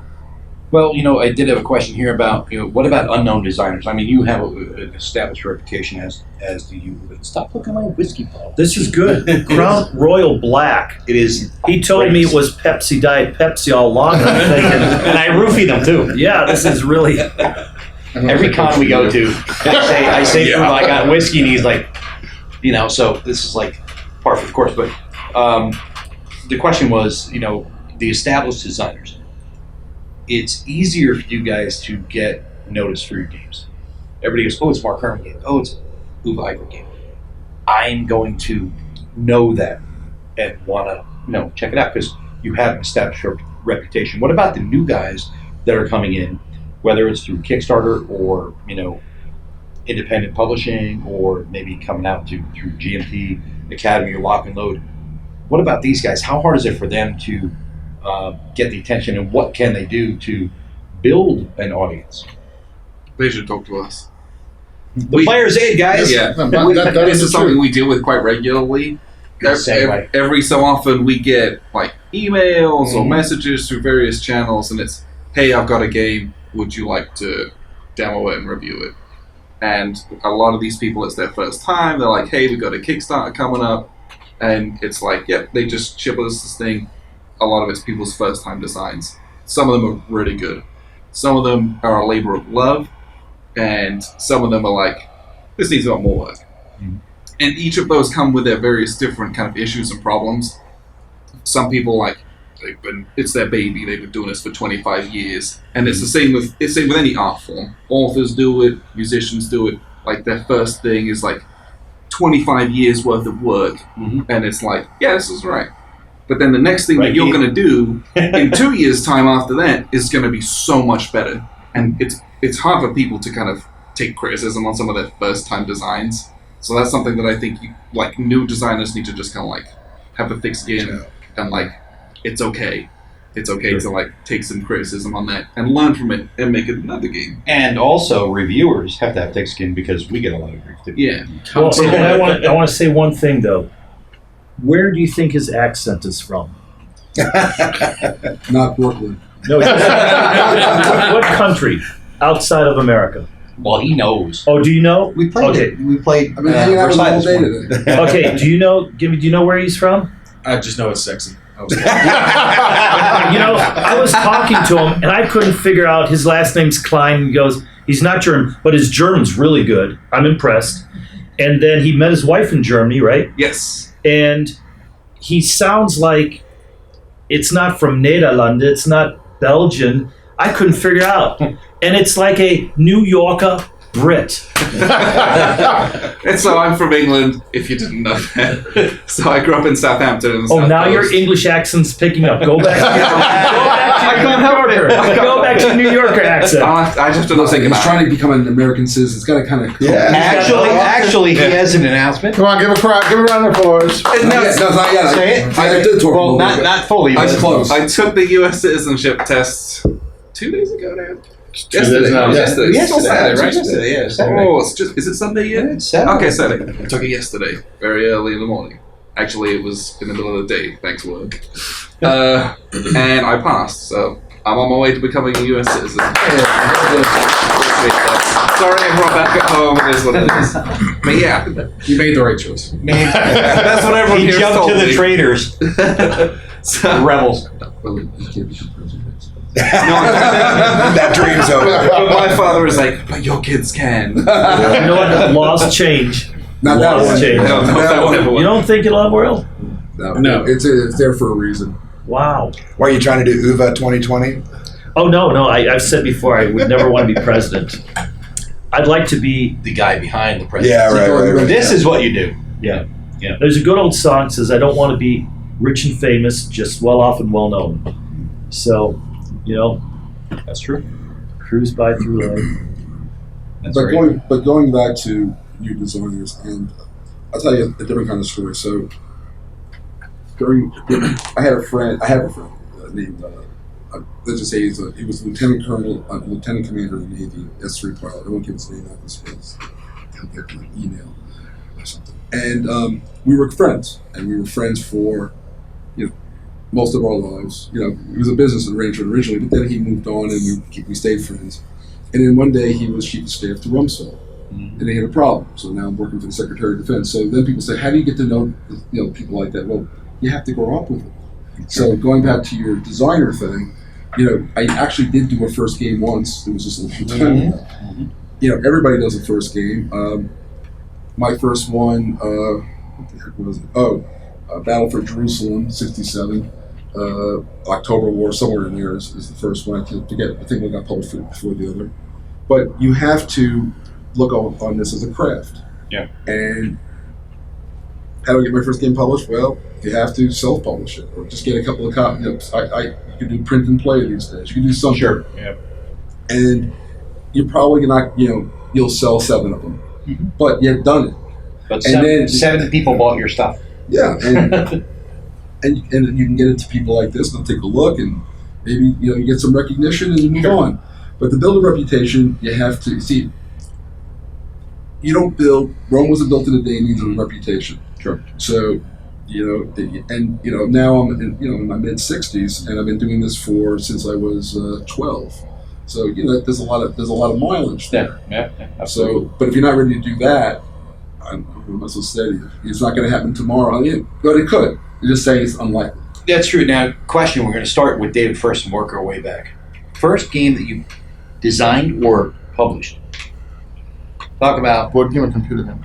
board game. Talk about what that feeling was like when it first went out there. And then looking back at it now, it's like, was I thinking, or is it? Oh, it was pretty good. No, I kind of impressed myself. I did better than I pretty thought. crappy. And I will not tell you the name because if they find it, I'll have to listen to people. I'll tell you later. But what I most walked away from was, and I could do it. And after I left working as an intern at Victory, I literally got, by accident, an investor who was on Wall Street. It was the Reagan time. Money was flowing everywhere. He gave me a crap load of money because he thought it was a good idea. Mm-hmm. And I published the first set of games. And I remember Eric Lee Smith called me up and he says, "Wow, you did it." And that was the best feeling I had on it at the time. Yeah, but you had that entrepreneurial spirit. That's Yes. See, and you had. And I'll say, look, you had balls, and that's good for you. You know, you tried to do it, man. So you got to pat yourself. I pat you in the back, but you're a little far away. For those of you don't know, he had Matrix Games, one of the best computer game companies out there. I mean, he was phenomenal. I mean, you were the one who got me into a lot of computer games and everything. I mean, people know you now for your board games, but you were the king of video games. Oh, but the king. But You were the only ball game in town there for a while. Well, I mean, literally, you were the top of the pile. So, and then you got rid of that. You want to reset life, and then now you're going with the board game, and now you're saying you're going video game again. You know, I'll invest. You heard it here. Thank you. Yeah. Academy and Lock and Load are merging. Yeah. I'd say buy Facebook stock. You know, I got a good sense of this. I after being at Victory Games and Mark and the experience, I knew what I wanted to do. I thought in high school, but after I had done that, I knew what I wanted to do. And honestly, I very shortly looked back. I got to tell you, when he best copy your guy ever had. You know what? That's a joke. No, but it's true. But you know what? Here's the whole thing. Dave's like, no, but it's true. I really was. I remember wanting to do the best because you gave me a chance. Yeah. And I remember making that phone call. I mean, I was 17 years old. What the hell was that? I recall the first time first time your name came up in a phone call with David, and I've talked to him A few times. every freaking night. We talk on the phone, and we talked about his past experience stuff, and when he had said he worked with you, it was you can feel the emotion there, as far as his youth. He was getting started, and you believed in him, and you gave him a chance. Well, yeah, but I tell you, he called me out of the blue, and I'm running a company. He calls me out of the blue, and I don't know what it was, but I wanted to say no many times in the conversation, but somehow I said, "Oh, what the heck." Well, he sounds like he's connected, doesn't he? Hey, Joey Italian is going to pay you. I gotta tell you, Hey, my Uncle Louis said to give you a call. I gotta tell you, there's no 17-year-old in the world sounds connected. Oh, really? No, I sensed that he was going to say no. I said, listen, I remember saying, I'll foul, I'm off the floor, I'll sweep. I figured I gotta hit something he wants done, and that was it. But I was never made him sweep, not once. No, you never made me sweep. File copy. But so, go ahead. No, but that's what it was. I really appreciated the chance because it really gave me. Well, I gotta tell you, sitting back now, I'm saying I feel very good about it. I didn't do much. I want to be very clear. You did it all. I feel good that I said yes once at the right time. So that's all I care about. I remember you taking me to the library for the war, and you showed me how you found the maps. And I remember you hand drawing the Java Island because it wasn't on the map. So you forgot that, didn't you? Like I said, one of the good things about living before electronics was you had to do stuff manually. Sure. And manual type. And I know that sounds like living in the Stone Age to anybody. My kids, of course, are going making noise and stuff. If they see this video, they're just going to go, "Oh God, Dad, I can't believe you embarrassed yourself." That's okay. But when you have to go through books to find information, you can't go. I teach a class in statistics, applied statistics at Columbia University. And Statistics. I do. And I have these kids, and I tell them, okay, I give a business case. And a kid will come to me, he says, I couldn't find the data to do this problem. And I said, I spent hours. I said, okay, how old are you? 24. Their master's in OR in engineering school. 24. I said, okay, everybody, get your watches. I call the whole class to attention. It's going to embarrass the crap out of this kid. Wow. And I go, okay, you got to Google up. I go, okay, now, at the right time, in 10 seconds, he will have the data. I go, type in these 3 words. Okay, what do you got? So when somebody tells me it's right 2 or 3 hours, I'm like, is it 2 or 3 hours like when you were drinking? I mean, were you thinking about it? Yeah. So with that capability, 10 seconds I can get any piece of information. Yeah. But I had to take them to the library because if you wanted to do research, we had a computer, there's no internet. That's a problem. Sure. So we could type, but we couldn't print the stuff out. How many hours did all of us spend on Time Life World War II books? Oh, yeah. Well, how awesome were those? Yeah. I'll tell you the answer. I'll tell you the answer. So I'm German, so let's not get into that. No. We had the Duden Wörterbuch, so we had the encyclopedias. The German ones. Yeah. Well, you've never gotten to see the Time Life ones? The Time Life World War II books? Yeah. They're better, but so there's a thing called the Strategic Bomber Survey. Okay. And it's 150 volumes. When I say volumes, some of them are monographs, but some of them are volumes. But sure. And the copy I used to use, because who carries around 120 anything, was in the Pentagon Library. So I finished a job at a place called Crystal City, and for Empire of the Sun, I was getting all the numbers for the 13th Air Force. I had to get all these numbers, right? So, and this job finished half a day early. I was supposed to sleep over and then go back, and I had a plan. So I go to the library, and I go and do a lot of. So I had all these Xeroxes. I take the books out, Xerox copy machine, all that stuff, and I go home. What I didn't tell my wife though was that I had done all that because I was supposed to be in the Pentagon on September 11th with the plane hit, but it was in September 10th. So books saved my life because I had some time. I went to the library, got my books, and I wasn't there when I was supposed to be. But going to a library and finding maps and then tracing maps and all that, that's how I learned how to do it. And when you have that feel for the actual mechanics of it, it's even when you have better tools, you still know how to do the basics. Sure. I mean, it seems like today with all the technology, digital and stuff, everything's fast, do it fast. Back then, like you were saying, hand drawing an island or doing the manual research, it felt slower, more peaceful. I don't know about peaceful, but it was definitely slower. But it was slower, but I mean, more peaceful as in, today it's about stress, fast paced, got to get it done. Go back to your thing about the reputation thing. Sure. So you think that I could do this stuff fast and get a reputation fast. Yeah. Don't work that way. No. You can go fast here, but you can't go fast there. No. That's true. But the data we have nowadays is so much better. Because all the authors now are collaborating the data. We're pulling data from the Bundesarchiv, the Russian. It's everything is so much better.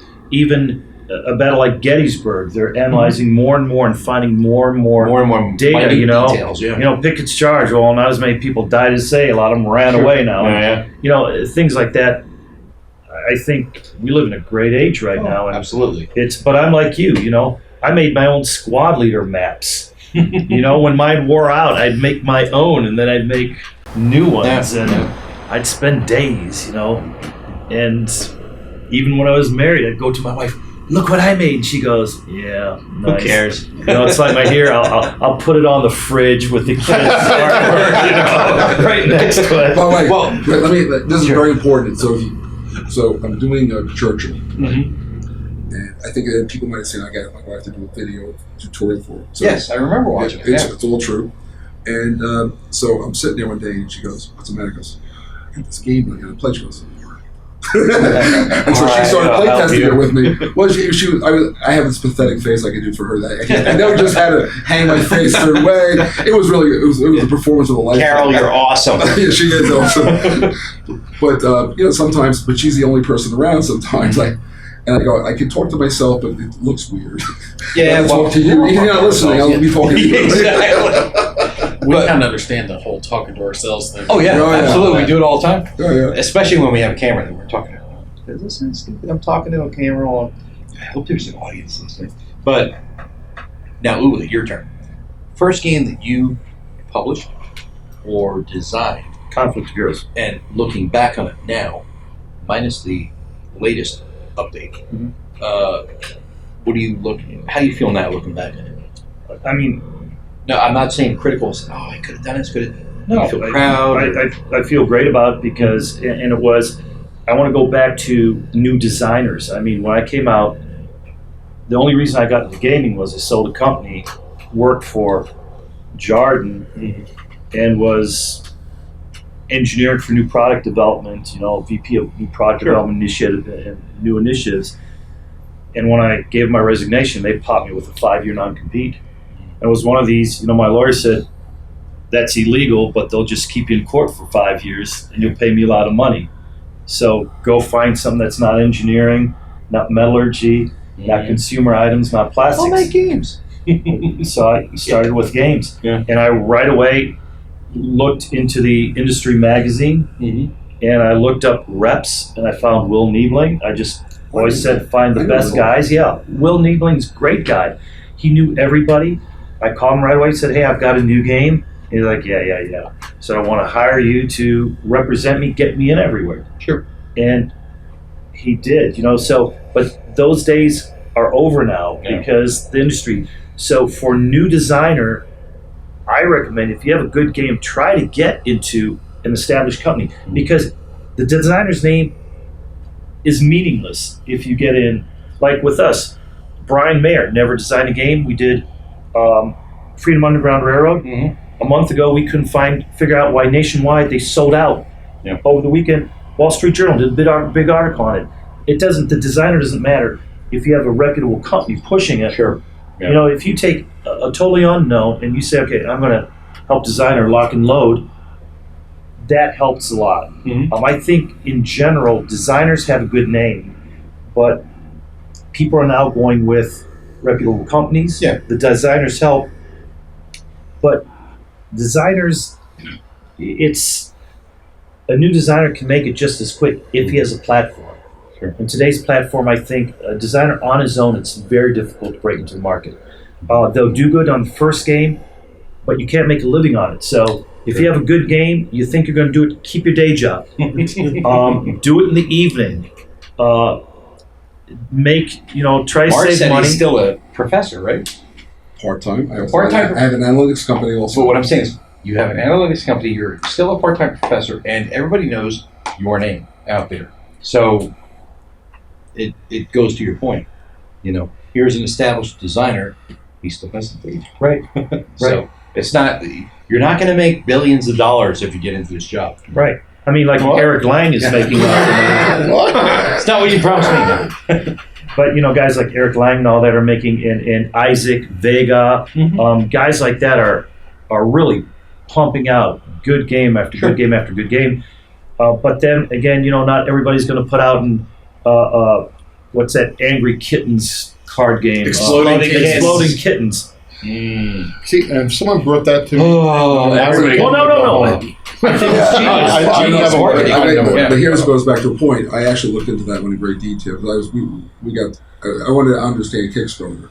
See, you already had a huge website following on cat stuff. Oh, yeah. Yeah, the whole thing. So when he threw that out there, he wasn't going to the gamer market. It was going to his cat. Yeah. Well, he had the artist. The artist was Brilliant. the draw. Yeah. Right, but again, he had a following. Yeah. So he was an established something. Right. Who just sort of got a niche product that fit into his theme of cats. Sure. Yeah. And I don't think you'll make it on Kickstarter unless you have a mailing list and you have a following, you have a base. You're not going to make it. No. You're gonna spend more money and do it as a hobby instead of a boat. Spend your $6,000 a year on your game and get it out there. You have to do that. If Do it you for really want it, passion. you got to do it every waking moment. Yeah. You can't sit back and say, I'll do it on Thursday this month and Thursday that month, because that game will take you 30 years. no, 5 actually. You have to be Finish. realistic with your goals as well, though. Yeah. Because we've No. played some fantastic games from brand new designers, and then they stick it on Kickstarter, and the target's like $40,000. You're like, no. No But misunderstanding. that's because And they You're not gonna never- make it. Not Yeah. even close. And the game's really good, but they don't have a following. so that's Not because that's a everyone. designer and not a publisher. Well, the problem is or a marketer. when it comes Yeah. Kickstarter's a different beast because you have designers that are new to this and they're trying to be designer / publisher / marketer, everything else. If you're gonna market a Kickstarter game that you've designed, you've got to make sure you have presence. You've got games out to every reviewer possible, and you build a following. What the heck is this? Did you really just? Well, you didn't give us tell us. Sit there for it. Gave you the booze. Oh my God! You didn't bring us the Academy one. Now, let me put my logo up here, Dave. There you go. It's on your shirt. Black It's on your brown. shirt. Come on. I just look around and go, dang, lock and load. Publishing. That's how you walk it. That's smart. That's smart. Like an hour and a half into it. All of these guys Wow. designed for lock and load publishing, but no. You gave everybody in the audience, the lock and load shirts. How do you do this? But the thing is, you have all these people that are jumping out there and doing it on their own, which is good because you're getting people that never had a chance before that can self-publish. But at the same time, they're not going to succeed if, like you said, if it's a $40,000 goal and they don't get the game out to reviewers and other people, content creators to push it on social media. That's really huge to get that out there because everyone in this hobby has to boost each other's signal. I mean, Players Aid, they do their own blog. I do my blog. Nate does his videos. I'm kind of breaking into videos a little bit like this. But we're all on the same team. We're helping these guys with their designs. We're helping these guys with their channels. It's all one community. So the big thing is help each other because that's how these Kickstarter guys that have design will realize their dream. And it's a tough thing, but you got to do it right too at the same time. And the way we're doing it right now is the right way to do it. Help each other out. If I could comment on that, a lot of designers are passionate designers. It's all about the design. I think, David, you've been successful. I'm successful.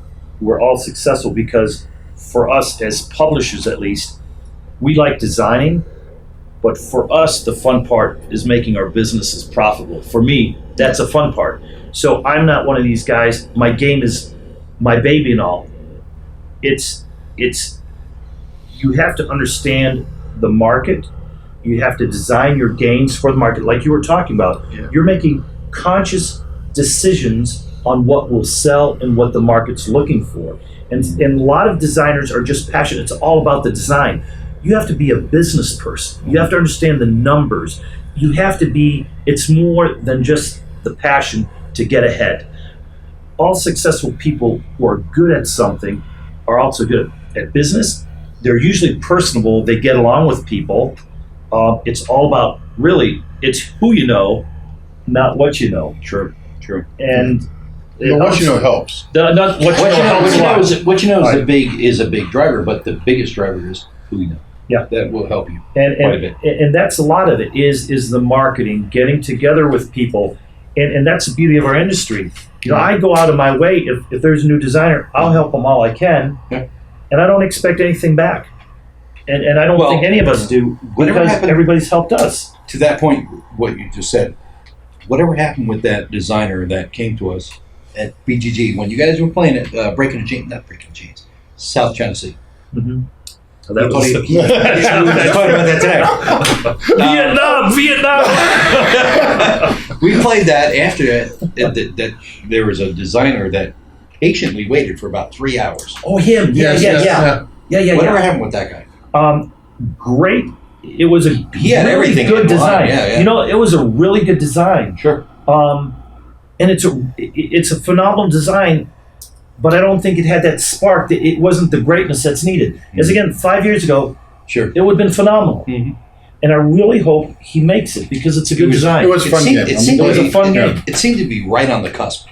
I remember you said, "Do you have a spreadsheet?" You go, "Yes, I do." Boom. Yep. And you were like, "Oh, you got all the answers." You were impressed with his presentation, and his presentation was good. Fantastic. It was everything was phenomenal about the game, and I hope he finds a publishing company. But the problem is, it's really a great game, It was missing something. I remember Where's the seeing that. exceptionalism of that No, game? you're right. And we played it together after that. Yeah, it was. And by the way, I beat him. Okay, but no, It's not saying much. But yeah. no, it was an accept. It was a good game. It was nothing special. You know what? If he's listening, watching, and paying attention, don't stop, dude. Give it the next round and bring it back. And I think one of the things is, in a lot of the talks I give in the stupid V-Gates UVA series that CC made up for us, but it's that dopamine cycle. You know, that quick decision, anticipation, resolution. That quick, what's popping off your dopamine, what's that serotonin boosts you're getting. That's a key part. And I think what he had the really fun parts, but then it was layered with wasted time to get to that key part again. And I think that's what we're now finding. The design is we have to design games that are like a slot machine, you know, because the serotonin, it pops off when you pull the lever, not when it goes ding, ding, ding, you get money or don't. That's when it drops again. Sure. So you want to find, for a designer, that's a whole different conversation, I think. And you know, I've given a lot of talks even online on how to design games. And from an engineering standpoint that we do, we've made it now an entire engineering. I mean, to us, we want everything put down, the decision trees and everything. We do it on computers. I do it on a cheap whiteboard that always falls down online. But we have when we get a new game, we have the designer, number one, give me a 10-second elevator pitch. What is the key part of your game? And don't say it's a great game, or don't say it looks great, or don't say it's fun. No. What is that fun part that's going to have people come back and back to your game? And Go ahead. that's where new designers don't get it. Where guys like us, it's like it's in our gut already because we did it through the hard way, you know? We have to go out like good Army commanders. Yep. They have a lot of field experience, and the ones that survive, you'll learn. Well, I want to spin off something you just said. You're talking about, you know, designers building off of things. Well, let's go to content creators. How can content creators not say the same thing over and over again and, you know, be unique and still push your stuff? By content creators, all the reviewers. I'm not following the question either. I think personality. No, as far as like content creators out there, you know, everybody uses the same words. Oh, it's fantastic, or You mean you know, like board game? throw in whatever adjective But you want to have. that is the talent of the reviewer. No, I know that, but what I'm saying is, you guys are content creators. Throw in your adjectives right here for a review. Fun. It's exciting. It's challenging. Sexy, It's, flashy. You know, It's tough unique. decisions. You know, yeah, exactly. You know, all those things like that. What does that mean to you as a publisher? Seeing those things, is it really helping, or Right now I gave to Ashley, and to CC, and to James, there are more marketing people. Their thing is to go out by the end of the year to have 50 reviewers that we want to work with in the coming years, the coming year. And what I look for, I don't care how many people you have. If you have like 300 people, but you're personable and you have that personality, we're in, guys. that's what it is. It's a personality. And because there's some reviewers out there who are sitting in front of their screen in their undershirt. this is a good game. You should buy it. No, Like that? No, because you're actually saying words. Yeah, Some are saying there, I opened this game. Unboxings are a great example of that. And, Because- you know, yeah. Shut up! I do unboxing. But how do you make an unboxing fun or sexy or want someone to buy it?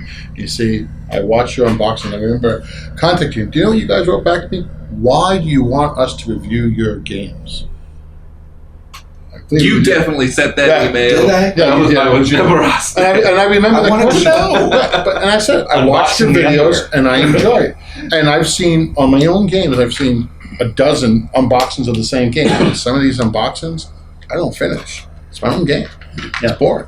Yeah. So there's a talent in presentation that you guys Yep. bring. And I don't even know if I always know what it is. I just The know I enjoy cadence of the watching it. voice and, Yeah. and the excitement and the tonal inflections and that's what's fun. It's like I sing barbershop music. You know, I'm a barbershop singer, and it's all about presentation. True. And now that you That's told in me your that, accent. They sells tune in every everything. week to be like, where's he from?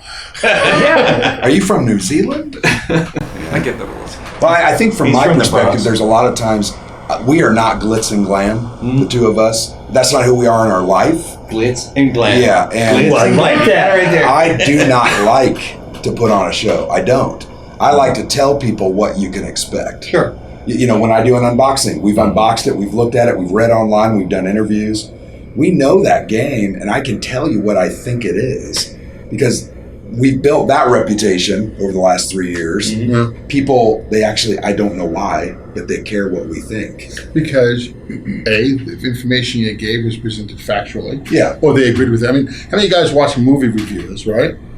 And every time I listen to him, he's an idiot. I don't agree with him. Don't pick on Nate No, like no, that. no, no. Jeez. I mean, in general, and then there's other reviewers you can listen to, and 9 out of 10 times you agree with what he says because it resonates with you. So you guys are resonating with people, as is Nate and Mo and Kevin Sharp and Marco and these guys. You Kev guys Sharp, are this whiskey's for so you got to explain what it is. For Kev, you got to tell him what it is. And, Come on. That's right.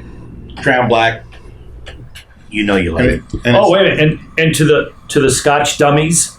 Yes, Scotch test dummies. I mean, the Scotch test dummies. Bart, Bart, this one's for you. This one's, I know you're scoffing at this, but I know it's all he's it's supplying. blended Canadian, but hey, it's still good. It's 90 proof. So. Oh, is this Canadian? Oh, wow. Blended How about you Canadian, don't like Kenny? I heard you today. No, I just don't like Canadian geese. but it's Canadian whiskey, so it's good. You know, the Canadians, I think they send them over just to crap all over our yard. I mean, it's... No, they send him to play hockey, but The geese? no, not the geese, the people. Oh, well. No, I like Did it. you have Canadian hockey players crapping in his yard? He's got issues.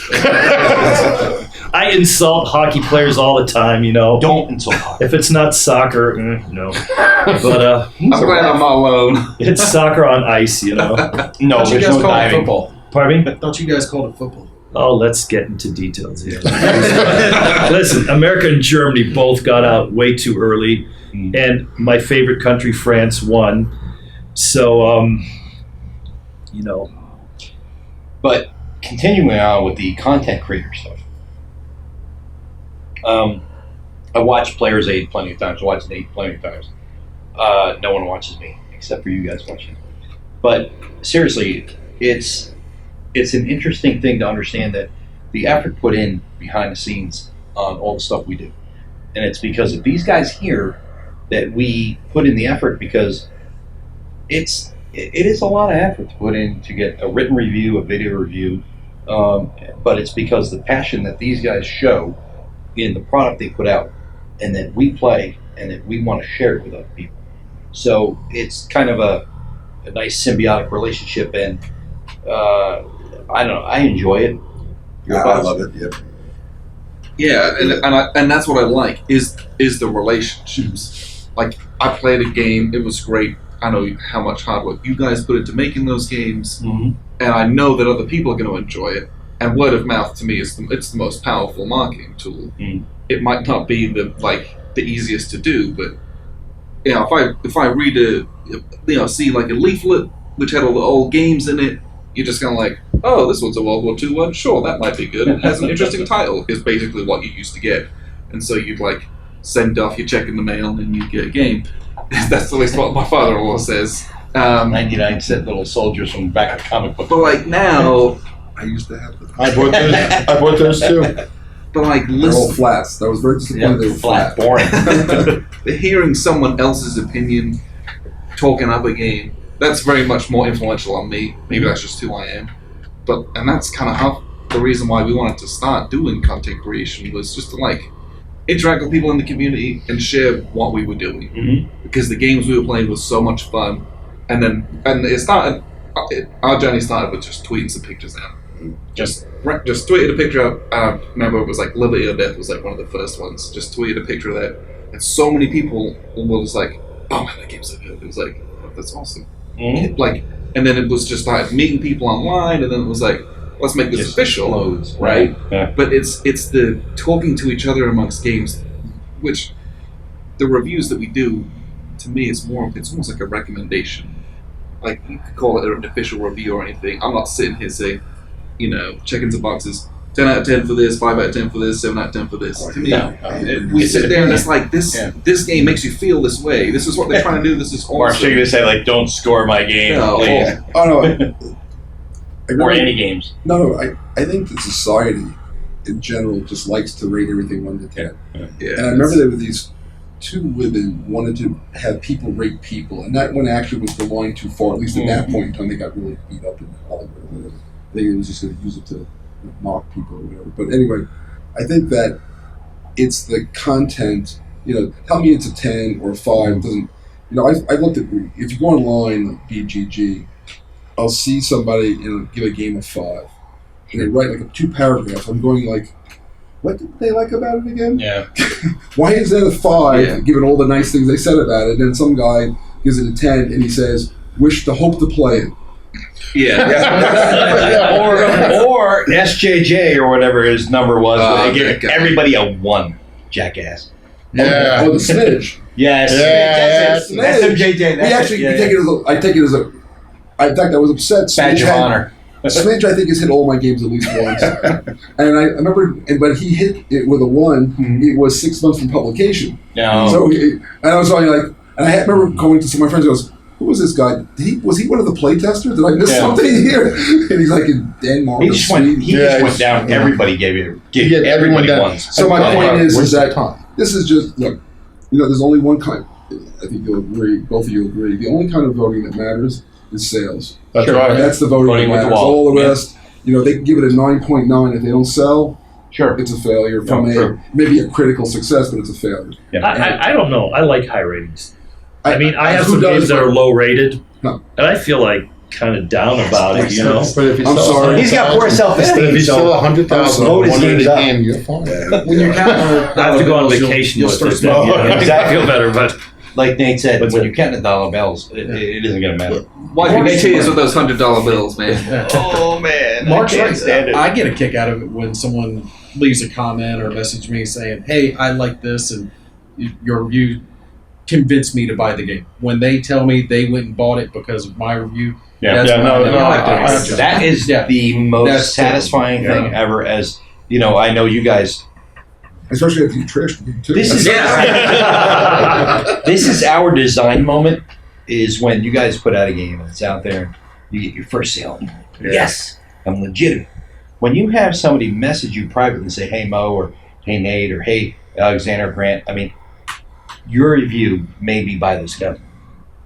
I don't know, but it makes me feel, cool. I'm glad, And they go play, and then you see them tweeting about it a couple weeks later. They're playing this game and they're playing with their wife or their kid or whatever, and they're happy. It's like, that's cool. That's a good damn feeling. I want to take it back. What I said before, that we designed to make the company and all. I take that was asinine thing, hypocritical. I take it all back. I'm rewriting the rules on what I said because you're right. You try to make a game that people will like. Sure. And I think what I was trying to say is don't get so involved with your game that you won't listen to others in there. Because people it's their life, their baby, and they won't change. So I want to restate how I said that. I said that incorrectly. And what I said about you before the show, I take all back also. I'll tell you, this is how I've always, it goes back to when I did We the People. And Eric Dott was the president, chairman of the board of Monarch Avalon. He owned Avalon Hill, so I worked for him. Really great guy. Sad to see he passed away recently. And I was working in the defense business, and he calls me up, and he said that he wanted an introductory game on the American Revolution. That was the thing. And I was working full time, so I did 1776, and it was a really nice 1776. But I looked at it and I said, okay, they already did 1776. Yeah. And so I was reading and I got some other ideas, but the point is I have to, look, I love everybody, if you want to play it, but you can be guaranteed that I want to play the game. Sure. And if I don't want to play the game, I'm not putting it out there for you not to want to play the game. Sure. So Yeah. now, if my taste is definitely not everybody's taste, that I get.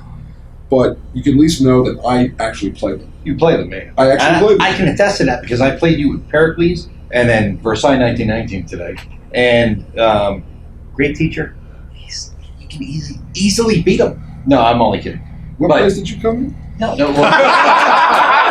Oh, boy, there you go, buddy. Wait. Fourth place today. Who won in San Diego? At your game, Pericles? Oh, yeah, you won 3. That's right. Yeah, but you played it solo, didn't you? he taught us and we played. No. But it's a lot of fun. Winning, for me, winning and losing is immaterial. I have a good time playing. It's the playing is all that matters. But I guess the point is that, going back to your point about you guys, I think what makes you be, first off, you have to have a presence. Sure. I can't tell you, look at the famous actors and actors, right? They got something. Sure. You can say what you want, the camera loves you, whatever it is. So you've got to have some interactions with the media because there's nobody in front of you. Yeah, absolutely. That's just, who knows how you get that. Yeah. But then there's the authenticity and the excitement that's genuine. And that is communicated through the medium, either through the podcast or through the video. Sure. I think that's where the deal is, right? Yeah. I'm an enthusiast. I'm a gamer first and a designer second. I like Yeah. to play games. I have a great time playing games. And I have a group of guys I play games with, and I play games I come to things to play games. I think I've played more games here than I have in a long time, just because I gave all the tournaments away. Sure. I had one tournament, I gave the rest away to people, and tournaments went great. In fact, they're much better at it than I am, so thank you very much.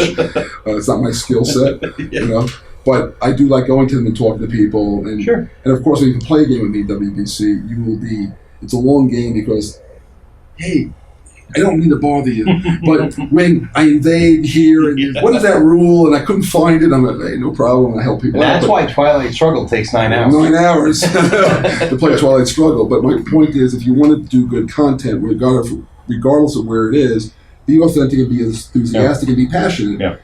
If you can communicate that, and again, that's the skill set of the personality, you'll be fine. Yeah, absolutely. But you're not going to be an A-list in a Hollywood movie. No, that's true. What do you guys? You know what I'm saying is this. He's being much too coy, not too... You were whispering in his ear. Yeah. No, I'm trying to... What is he missing over here? Sweet You pushed him away. He does... The design that he does with Lock and Load games and the games he's putting out, that's him. That's David. And he says, I'm not a designer. This is the designer. So I'm saying he shouldn't be so coy about it, or what's the English word? Coy. I said, Coy. Pretty much it, but okay, that's the word, right? Yeah. So, and I was saying, he has to, because he's a hell of a designer. He's put out more games than I have 5 times over, and he's so zurückhaltend. Und I says, you have to push out more. He's had a little bit of whiskey when he starts into the German. He's being very reserved. Yeah. You start slipping into the German. When? Just now? Yeah. Oh. I say you don't even realize it. Reserved. Reserved. Right, he's reserved. Yeah. Zurückhaltend, yeah. Well, you know what? Say, Because I never take the fact that it's me. I never think I'm the smartest man in the room, and a lot of people tell me I'm not. But that's what wives are for, man. I have a very good wife, a very supportive wife. I have another wife over there that's sitting there, helps me out, tells me what I'm doing wrong. But honestly, I enjoy reading the most the team experience. I mean, Heath's sitting there, he's working the World at War 85 series. And that's what I enjoy the most. I enjoy the team building and coming to the end and saying, look what we did together. I don't think I would do this if I had to do it by myself, even if I was capable of doing it. And it's synergy, and that's where I think we have the advantage. We have you have a great office. Also, we have like a Willy Wonka company. I mean, we have like 2,000 square feet upstairs of high fast. We have fast 45 miles per hour racetracks. Sure. And then we have a whole conference room for ping pong. And I mean, we have we're probably the worst game company ever because, we like to play a lot of games. But what really helps us is we're playing every afternoon. We're playing somebody's games. And the synergy you get with really creative people, that's what it's all about. Yeah, and I haven't designed a good game. I come out with a game, and then other people give me good ideas into synergy. That's what makes a good game. Yeah. And that's what it's all about. So guys like Mark with Victory Games and all that, putting out, I mean, I've got a whole shelf of your games still, and you're right. You have this way of being able to make games that last time. And that's a very special skill that very few people have. So, like, we rely on other people. And that's what makes it. And most of our designers we work 2 or 3 years with, we do at least. And you go long times also to just get that synergy and that flow. And I always say, I alone can jump a foot on a concrete stone floor, and so can David, but together we can be like on a trampoline, less energy and we get higher. So designers also out there, I really highly recommend, go to the proto-spiels and all that. There's some really good proto-spiels out there where they're like 30, 40 designers getting together. We hit those up. We got our Freedom Underground Railroad there, our 1775 and our 1812 games, all those Birth of America series games. We got them all at proto-spiels. We just signed up 2 more games last week from a proto-spiel we went to. But even if they're not publishers there, like Alex Yeager from Mayfair, previous Mayfair, did you hear they got sold? They're now Asmodee. Yeah. Wow, that's a shock. Isn't everyone? Everybody. Asmodee is the Borg of computer game or board gaming. It would be interesting now that I didn't mean to go that way, but it's interesting. It's something to talk about. Yeah. Would be, how is Asmodee changing the market, the board game market, and the distribution market? And is it good or bad? Comment. I don't mean to change them, but designers go to proto-spiel. But how is Asmodee? Comment. I just see We'll start here and go all the way around. They're what you guys were talking about before, the man behind the man. Yeah. Now, the board. Yeah, pretty much everybody reports to them. Asmodee, opinions? Nothing. I have so little knowledge. There's no opinion worth having. I don't know the inner workings of that side of the industry, but to me, anytime someone's monopolizing everything, to me, when there's antitrust, I don't know if that's antitrust stuff going on, but like, companies. when one person owns too much of everything, It's antitrust without the antitrust. I mean, it's not that blatantly obvious, but it is monopolizing everything. and it's like, okay, fine, they want to make a ton of money, that's great. Yeah. The games are That's still fine. there, they're still widely available. I don't know if they're not like putting small game companies away or anything. No. They're putting games out, which is good. Yeah. But like, Yeah, I just come from, well, I don't know, I grew up being like, just, there needs to be competition, like healthy competition. But see, going back to something you said, Not you, Uwe. Uwe. I make fun you, Uwe. Uwe said. Grow up with Anyway, so I used to run a company. I run actually when I was in consulting. I had 6,000 people working for me, so I actually know how to run a big business, about $1 billion a year business. And when I was doing that, you learn a lot of different things. So I think what I see in Asmodee, if you forgetting about, I think of business models. That's how I teach it. Right? Sure. To be really big, you buy evergreen lines. Oh, yeah. So you go, okay, that's already successful, has a big following. I just buy it. Yeah. So I don't have to. So you're insured success, and you're going to pay a premium. Sure. But if you do it right and you do the marketing, Covers everything. you cover it, you make your money back, you're fine. Now, where you get in trouble is if you're not a genius every day. But some of the, like I remember Hasbro bought Avalon Hill. I doubt that Hasbro, and they bought it for like, single-digit millions. Yeah. Sounds like a lot of money, but it's nothing. And I doubt You realize the gold mine they had there. If they had mined it. I don't think they did. They did. Well, you know what? It required. It wasn't there were no evergreen title. You had to actually you had to run a publishing company.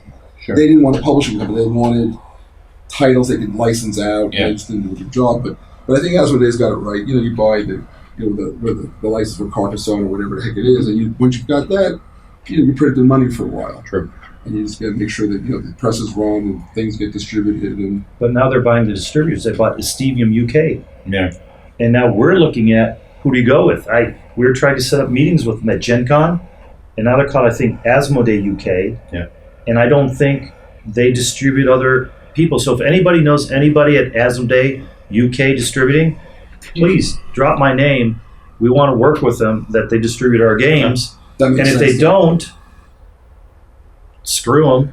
And if you know any other good distributors in England, please let us know, But think about it. But the you know someone? Sure. Oh, wonderful. Okay. And does Asmodee UK distribute other people's games now? Or they do still. I take it all back. I was scared to say you take back that screw 'em. No. When I said screw 'em, I meant screw 'em up tired. That's not too bad for being pretty drunk right there, buddy. Oh no! Listen, there was Pepsi. Diet Pep. Oh, was that what? But no, from Asmodee, I think actually they're doing. No, I'm done. They're doing very well, I think, for the market because what they're doing is they're putting in mapping agreements. They're trying to keep the price integrity up there because I really believe that the brick and mortar stores have to survive because they do give that environment where a lot of kids can go play. True. They can go game. I realize a lot of it's Magic the Gathering. It's all Magic Gathering. Well, they're getting more and more like into 90% or more. Yeah. but there's like Conan. I went to a game store. They were playing Conan, which is a great game. Or all these.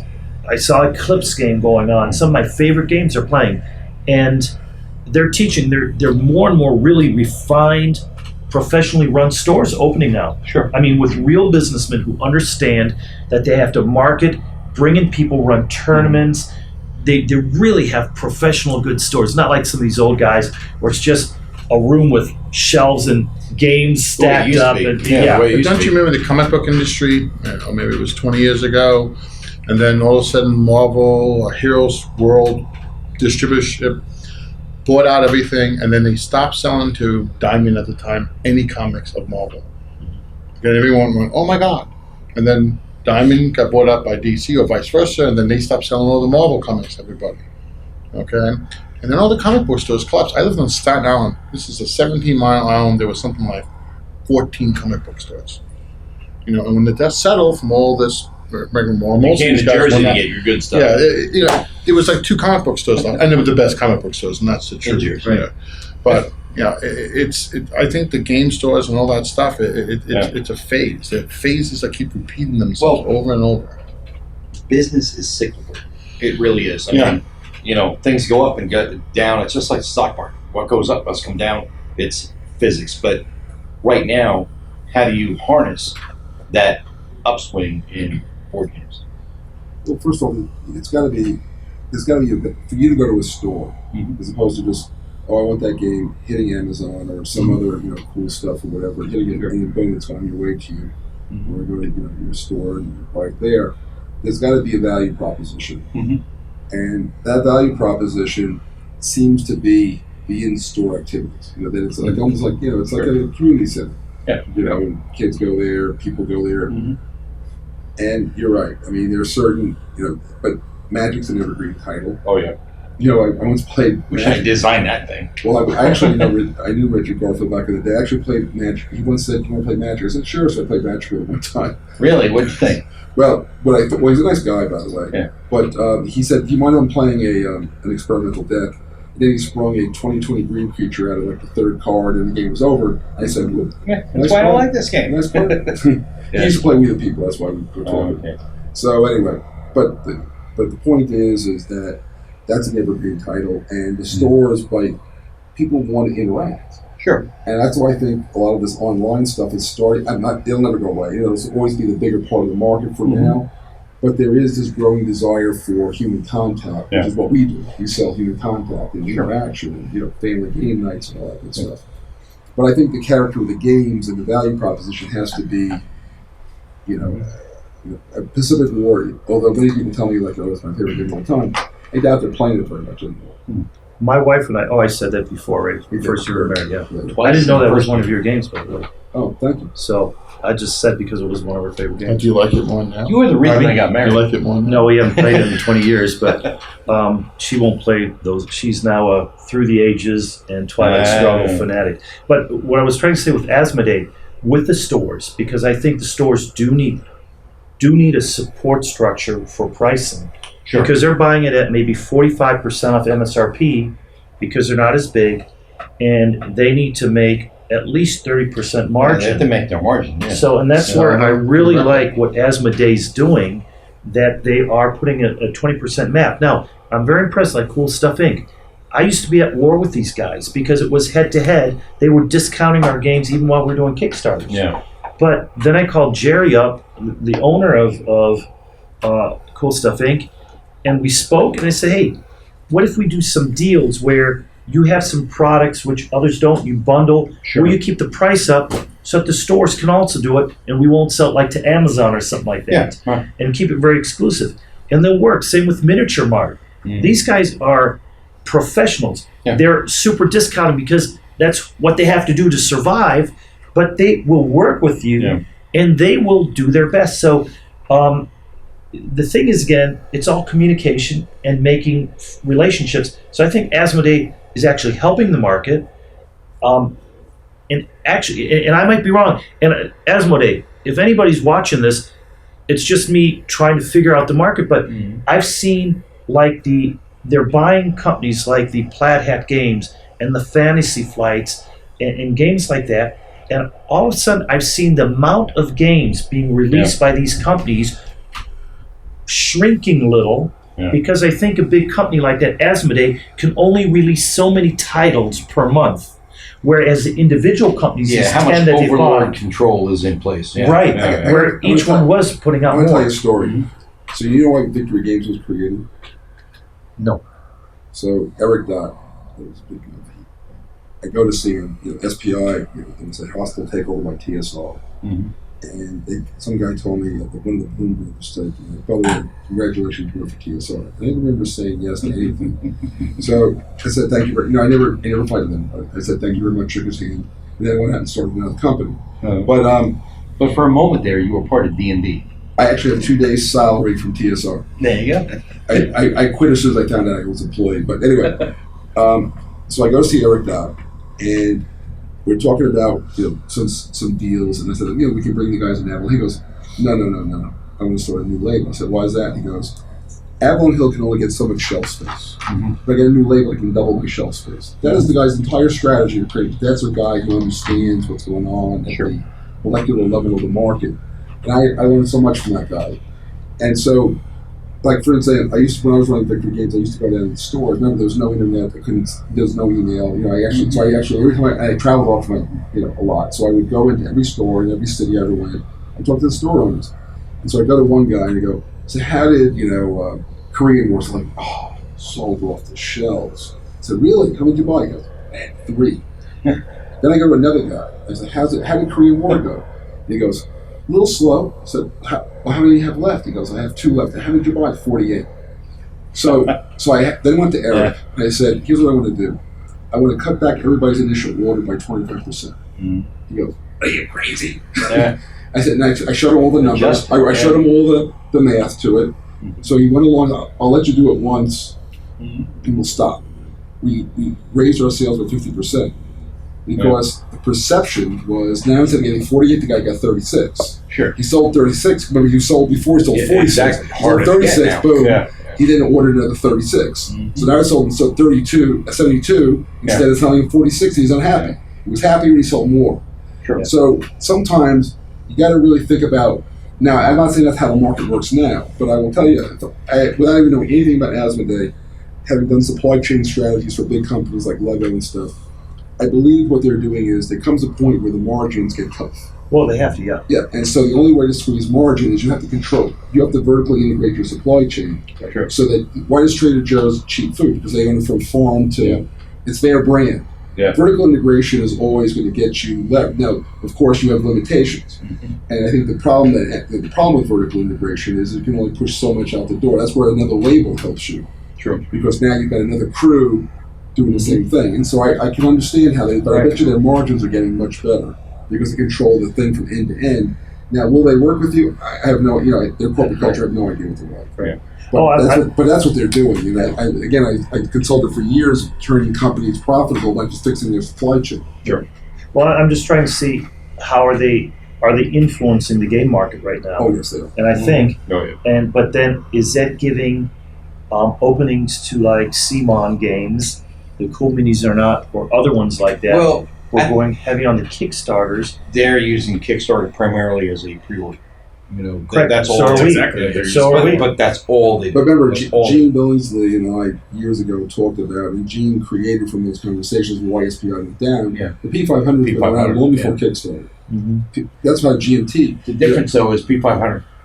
You're committing as in goodwill commitment, whereas Kickstarter you're committing 30 days later getting charged. Well, actually, remember we look at GMT and P500 now as an established. Sure. But the first few games, am I going to get my game? I mean, I used to give my credit card. Yeah. I mean, it's the same thing. They could charge a credit card anytime they get. You're committing. Remember, you're treating each game as an LLC. Yeah. Limited subscription, however you want to call it.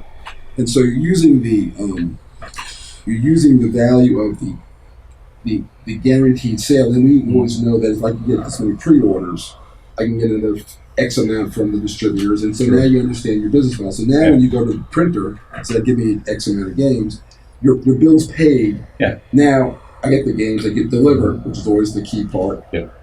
Everything left is just pure profit. Sure. And that's how you make your money that way. Where Kickstarter is done, that's a disaggregated. Mm-hmm. There's not one brain. GMT is standing behind the P500. Kickstarter, like you said, the upfront one. Yeah. Some guys will throw their money up there and get you excited. Too many people have been burned now, so that's why the market wants to see the 110% prototype before they're going to buy because they don't trust it. Right. I don't blame them. And then they've been burned. GMT's got the P500. Then you go to Kickstarter. The Kickstarter customer wants to see 10 stretch goals. They want to see a whole bunch of extra stuff on Well, that's there. a genius of it. Yeah. That's a genius. It can be genius, but it could also burn. Well, because but they're going to tell their friends about it so that they get more stuff. Sure. And I mean, like our Awakening Bear, we have like $240 MSRP value stuff. They're getting for $65. Sure. I mean, and for us, in this case, because it's a video game and all, we're banking on the future. We're not making any. It's the first one we're not counting on making money because we are looking at the whole Saints Row Volition. Now they've been bought out, of course. But we're looking for the future, like a Gloomhaven. The first Gloomhaven that came out on Kickstarter did well, but then he came out with the same one, and he did 2.7 million with the reprint. Yeah. Now, who would have ever thought, let's reprint the same game on Kickstarter and get some minor additions to it, some solitary. Sure, You but also still, could have made genius. a lot more money. Pardon me? You also could have made a lot more money. I think. You could have made more? How? It was the first, if I remember correctly, the first edition was $99. Yeah. And it was $109. It was 120 the second. 120, something like that. It was like could have got a 150. You know, he could have made a lot more. When you look at the amount of stuff in that game, and what he's charging, wow. Yeah, but his cost to print, well, I'm not going to get into that. He's making money. Yeah. And there's also economy. I mean, the people supporting the games, a lot of them, they call us and say, can I order this later because I don't get paid for 2 weeks? Yeah. I mean, a lot of our gamers, they're gamers, and they're putting every cent they have into it, which I think is a good investment because if they weren't doing that, a lot of people just blow their money on a boat or the bars or whatever, and they're gamers. Gaming, I think, teaches critical thinking long term. It helps everybody. It gets them better jobs, better communications with people. It's also a cheap hobby, actually. It's a very cheap hobby. The thing about guys who like cars, believe me, I don't have two. I don't have a Porsche. I have a lot of games. Yeah. The hours invested. Well, think of the dollars invested versus the hours you get out of it. It's No, I'm gonna have to call it. I have a hugely long ride. I know. I was gonna say, we've gone on for way longer than we expected. It's all because of Uber. And these guys coming late. Sorry. No, but thanks, guys, for tuning in, and we're gonna cut it short here. Dave has to say something. These guys got community. Is there anything you guys want to ask in general? Because you haven't said too much. Alexander? I don't believe so. I think Giving you a big chance. That's what you gotta say. It's the cool accent. I'm telling you, we're not glitz and glams. No, this has been our first WBC. It's been so been a great to blast. meet so many people for the first time. Because we only started doing this about 3 years ago-ish. And before that, we were just playing games. It's just a hobby. And this kind of exploded for us. And so, seeing, if you watch our stuff, or if you watch it from 2 years ago, Don't. it was like recorded on my phone, and I'm like doing an unboxing, and you can't see me behind the camera. I'm like drenched in sweat, like. Don't you cringe when you watch that old stuff? Oh, I can't watch it. I can't watch myself on TV. Like I record it, and then like when I'm editing it, I'm like, Sorry. and then like I upload it. I can't watch my own stuff because I hate myself. I hate my early stuff. That was so bad. Well, but I also think what he's talking about is when you put yourself out there, the criticism, right? And you know it. You see it all the time. The guy that continually says you need better mics. Yeah. Hey, dude, we've got a really good mic. Dude, you suck. Move on. That's not a monster game. Yeah. Or you said this about me. I made a mistake. I apologize. I've told so many people, I'm human. I'm Right. going to make mistakes. You're going to make mistakes. It's just going to You're not happen. human anymore. You're on the air, buddy. Doing a written review. Like someone read it and they didn't like it. They say this sucked. This great. But like when it's a video, it's like they've like watched me, my voice, and who I am. It's and when the they're voice. They're like, It's the oh, accent. that was dumb. And you're like, feels much more like a personal thing. Yeah. I had to get over it. It's not a big deal. And now I totally don't care anymore. But I think coming here and meeting everyone in the industry has been so much fun. Because, like you said, this is an industry where people stick together. Yeah. Like we all have each other's backs. Yeah. Everyone's just trying to make a good game and have a great time. And I think it's a new generation more because we're new to it. I hear horror stories of the guys who from 30 years ago, they're like feuds going left and right. And Still carrying on. Still carrying on. And everybody I've met who's new in the industry, I don't know anybody who's really got any feuds, but maybe we're still too young at it. And, you know, I don't know, but We're still too young at it. in the industry that we're very Is new. that the royal we? Well, what do you mean? How long you've been in there? You've been in? I was calling you old. It's all right. No, I am. call me old. It's easier. It's much easier. You know, I actually was interviewed by a German blogger, and he says, Uwe, and the Germans are blunt son of bitches. I like that about you. No, they're so blunt. I can't stand I'm from Jersey. I like from that. a German to a German. Fucking Germans, you know. But, That's why I like German. but you know what? He goes, Uwe. It was in German, of course. And he says, I can tell you're an old guy because you have an old German name that isn't used anymore. You know, those names are no longer popular in Germany. You know? And it's like, I'm like, oh, I'm not called Mario or Lucas anymore, you know? It's like, no, you know, it's, but, so thank you very much for that comment. You know, I was going to say, we had a conversation day, and one thing I liked about you is... One thing you said. Only one thing you liked about well, and it's the important thing is that when I speak with you or even with you, Mo, and everything, is you give a sense that you care. Mm-hmm. And that's a big, that's what makes a good reviewer. You care and you bring us out to say stuff and speak, and that's great. I could never be a good reviewer. You could. It's an opinion. Personable. It's all it is. It's an opinion. I like this game or dislike this game at this time for this reason. You have to articulate the reason why you like or dislike the game, but never slam a designer or design. Never destroy it. Yes. If you don't like it, tell why you don't like it. Yeah. Say it could use more development. It could have done this. Offer a suggestion. Be critical in a positive way. Like I said, I love Asmodee, and how I said before. Who doesn't? The last thing you got to say very little. You have any questions for everybody here? Yeah, I was going to say, let's go around the table. I'm just honored to be here because I'm the newest guy to the wargaming community. I've only been doing You know this why for a you're couple here. years. If this goes bad, we're going to get It's on you.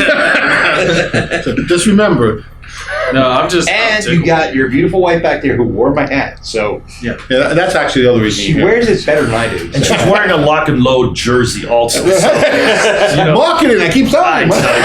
There's a reason I put her in front of the camera. She's prettier than I am. Yes, Gimpy's gal is here for those of you guys, on my In camera. the back, she's here. Oh, she on? Yeah, that's right. Yeah, she's in a lot of my No, videos. that's Keith. No, not Oh, this is up. Oh, Keith, can you move your audio? I've been trying to leave. Wow, there are 5 more people. There are people off camera, as we said. So, okay, we are rapidly coming to the close of this chat, but Mark, your turn. He's like, I don't know, what was I supposed to say? I'm not worried about that. I guess the question is, what would you like to know? Finish up, any finishing thoughts from your perspective? I guess, I tell you when I keep getting asked by people, so they'll say, isn't wargaming going to be dead? I said, look, I will be dead. But wargaming is not going to die. It's been around for about 5,000 years. Yeah. So why now, not before, right? So there's been wargaming forever. So it'll be interesting to see how it evolves, what it turns into. But I have no concerns for the hobby, and it's going to evolve, And I think what's been interesting to me is, that it has to fit the audience who's going to use it. Sure. And I've seen that audience, over my time, dramatically change. I know Uwe is not impressed with the old SPI rules booklets. I didn't say that. Yes, you did. Yeah, Actually, you did. You said they were putting 3 out a month, and that was phenomenal versus the one we had a lot here. of people, but my only point is that, but the audience that was reading them, the audience that was It's all right, reading man. them, It's all right. it was We good got for you. them. It would not pass now. The audience of then is not the audience of now. Yeah. And so it's always going to be. And so people say they're the cult of the new. Yeah. I think it's the cult of the here and now. Yeah. And I think that people want, and I think you said it. They want new. It is the style. They don't want to play. They don't want to get deep into a game so that they're not going to say, like, I remember Don Greenwood saying, like, Breakout normally he played it 100 times before he thought he even had a clue. I don't know anybody who plays 100 games 100 times in a game. Not anymore. They don't have the time. They don't care. They may play over, it'll get to the table maybe once or twice a year in a rotation, but ultimately they want to see the new stuff. Yeah. That's not me, but that's okay. I'm not the one that I'm trying to sell to. True. So again, it goes back to, you have to sort of be sensitive to what did the gamers want, and but still be true to yourself within that paradigm, and that's what I try to do. And I think I'm evolving. If you look at my style from the beginning to now, I think there's very little. There's a connection if you think about it, but it's not that obvious. Well, going along the lines of the GMT, Balco. He's got the new Nevsky coming out with that whole new line. It was coined, and now it's going to be this.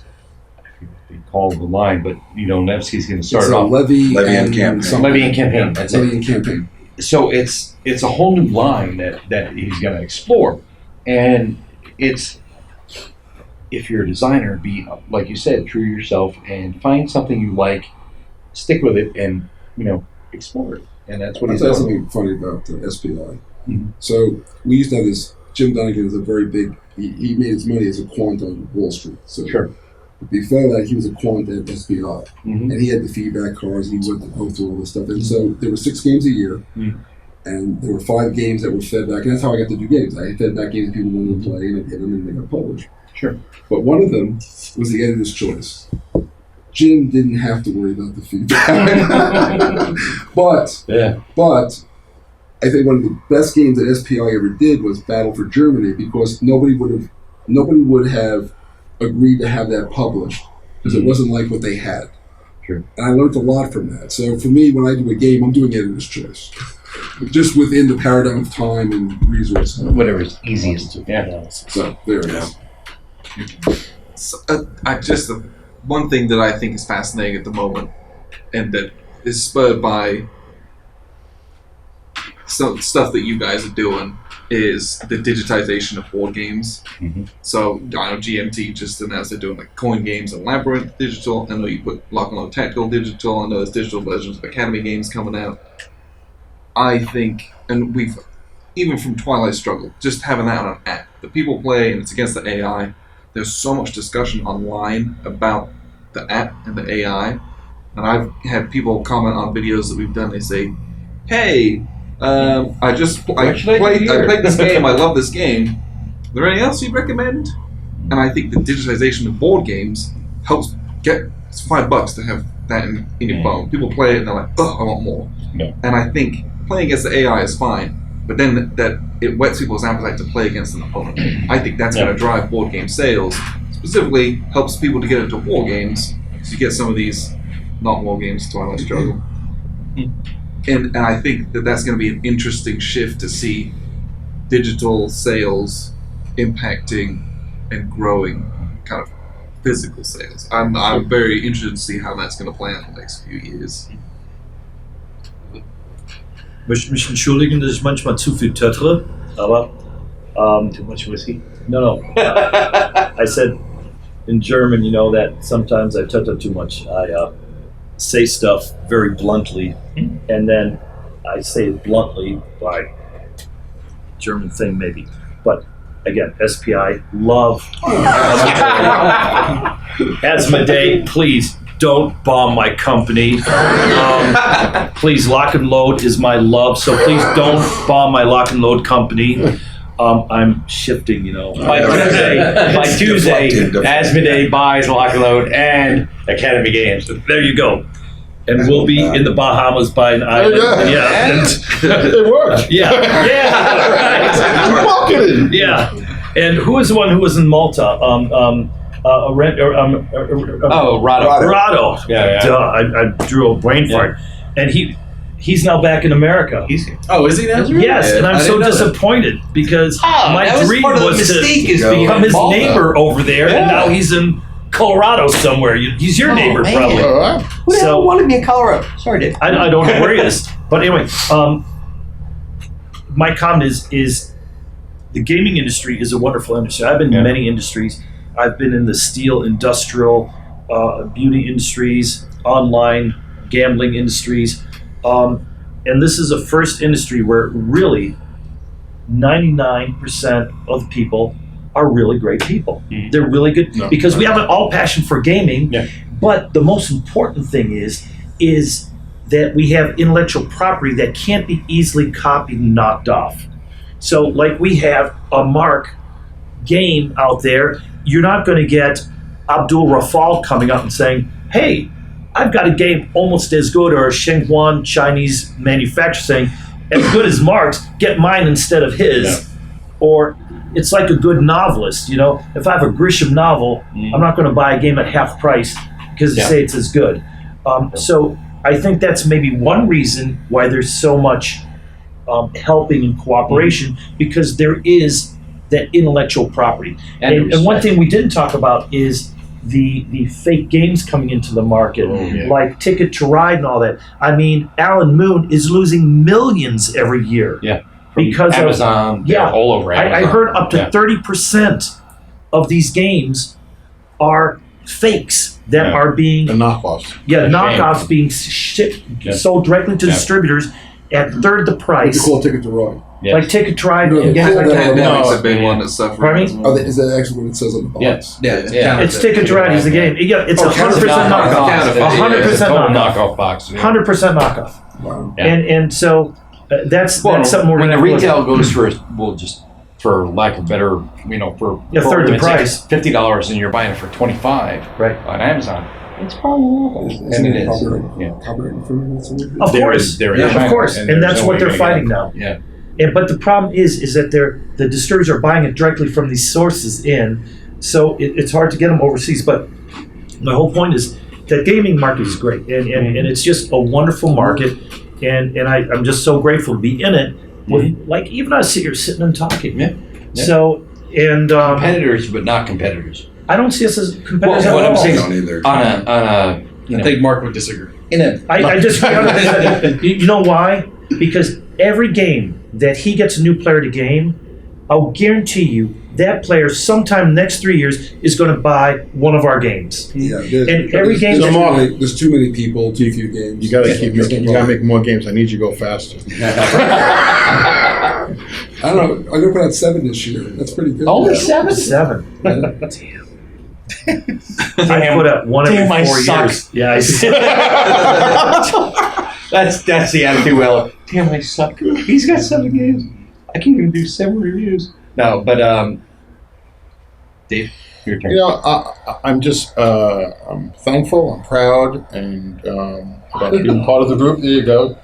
And I'm really what I like most about this type of thing is the team spirit. I mean, no one knows this, but not a lot of people know this. But Uwe, 2 separate companies making games that compete on relatively on the same scale. He licensed me his solo system so I can make it on my game. What industry does that? Is Coke licensing the, formula to Pepsi? Yeah. And so that type of stuff, make good games. Is unique, I think. I also, honestly, I like to thank my team, Mark, giving me the chance. I hope I never lose willing to give someone who's maybe not probably the best thing I've done in the industry. So and I just hope never to lose that, giving someone who's maybe the underdog a chance, because that's, to me, that was a big deal, and still is actually. And well, that's what you actually did for me, so I appreciate that. There you go.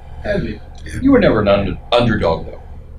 You were when I was first starting out. Well, yeah. I mean, we all start out kind of, half-assed. We all do, and we find our pace. We had 36 views our first. But what I'm saying is, we all start. 36. We all make mistakes, but we all find our pace and our place and everything else.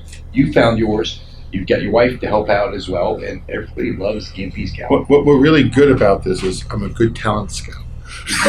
Yeah. But no, and the guys who work with me, I thank them for really just having them. My wife, who hopefully might watch us someday, for her support, because you know what, it's the whole wheel. It's not just one spoke in the wheel that makes this work. Sure. Yeah. Well, I just want to. One of the things I love about gaming is connections. Yeah. You said it, Mark. I love to meet new people. I love to talk to people. I love to hear what people think. I have seen some of the most amazing kindnesses in the wargaming world. Yeah. Today we spent half the day together. Thank you, Mark. Thank you. Yeah, Mo, you walked us around the other day for like 3 hours. Yeah. You didn't have to do that. Thank you. No. And that's what amazes me. I just see it every day, and I try to do the same thing. We try to reach out. We try to help people. But it's a family, and it sounds corny, it sounds hokey, but we're a family, and I think that's what wargaming's about. That's what I think it's about. Every con is like Thanksgiving, except you don't get into arguments. Yeah, there's no fights. You fight on the table. You fight on the table, and then you drink whiskey, and Uwe gets all silly. I love picking up, but no, seriously, it's a lot of fun, and it's okay. There you go. Poor Uwe. A few too many drinks. Exactly. But seriously, though, it is a great community, and great designers, great publishers, great people that are supporting it, and I'm just really honored to be part of it, and I appreciate all you guys taking your time tonight to come in and whiskey. Can I say one thing? Sure. Red Rising, one of the best books I've read in the last decade. You were telling us about that yesterday. Pierce Brown, get Red Rising, read it, phenomenal. Annie with an E on Netflix, my wife is making me watch. 2 thumbs up. Thanks, guys, for sticking with us this long, because it was way longer than we wanted it to be. We wanted it to be an hour. I know Mark's like, guys, I gotta go to sleep. I gotta drive. 6 hours. Yeah, you have 6 hours now? 6 hours. No. Oh, tomorrow morning. Oh, so He's got to be home by like noon, right? I got people showing up. Yeah. oh crap.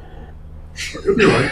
It's all good. Don't worry. Gamers or like this relatives? is why we feel like family. You feel like you're in a family conversation right now. Yeah. So The wife, girlfriend, your wife and girlfriend at the same time? Whoa! Yes. Wow, I now am impressed. Just, The same person. Oh, same person. Oh, Oh, you had me going there. That's a little cheating now. Always look at your wife as your Cheating is girlfriend. separate.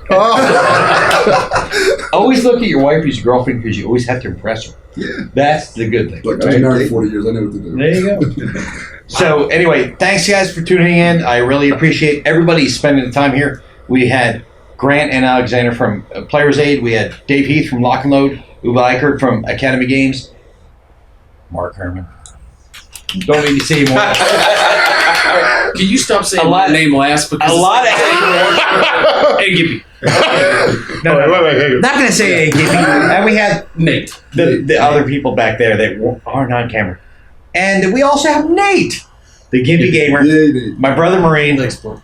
Thanks for joining in, guys. Really Thank appreciate you. it. See you next time. Thank I'll you. take it. Alrighty, Hey, guys. wait, I like your thank you very much. Thanks, Mark. I appreciate it. What is all about? Yeah. Just remember my name and you're famous. Holy crap! I did not know you showed up that long. How long was it? My ass is numb. Thank you, there, Mark. I figured it was. You know what, though? It was a bit of It was. It never died. It was. Oh, that's right. It's the first time for you guys too. Yeah. Mark. Yeah, that's what it tells me. Nice to meet you.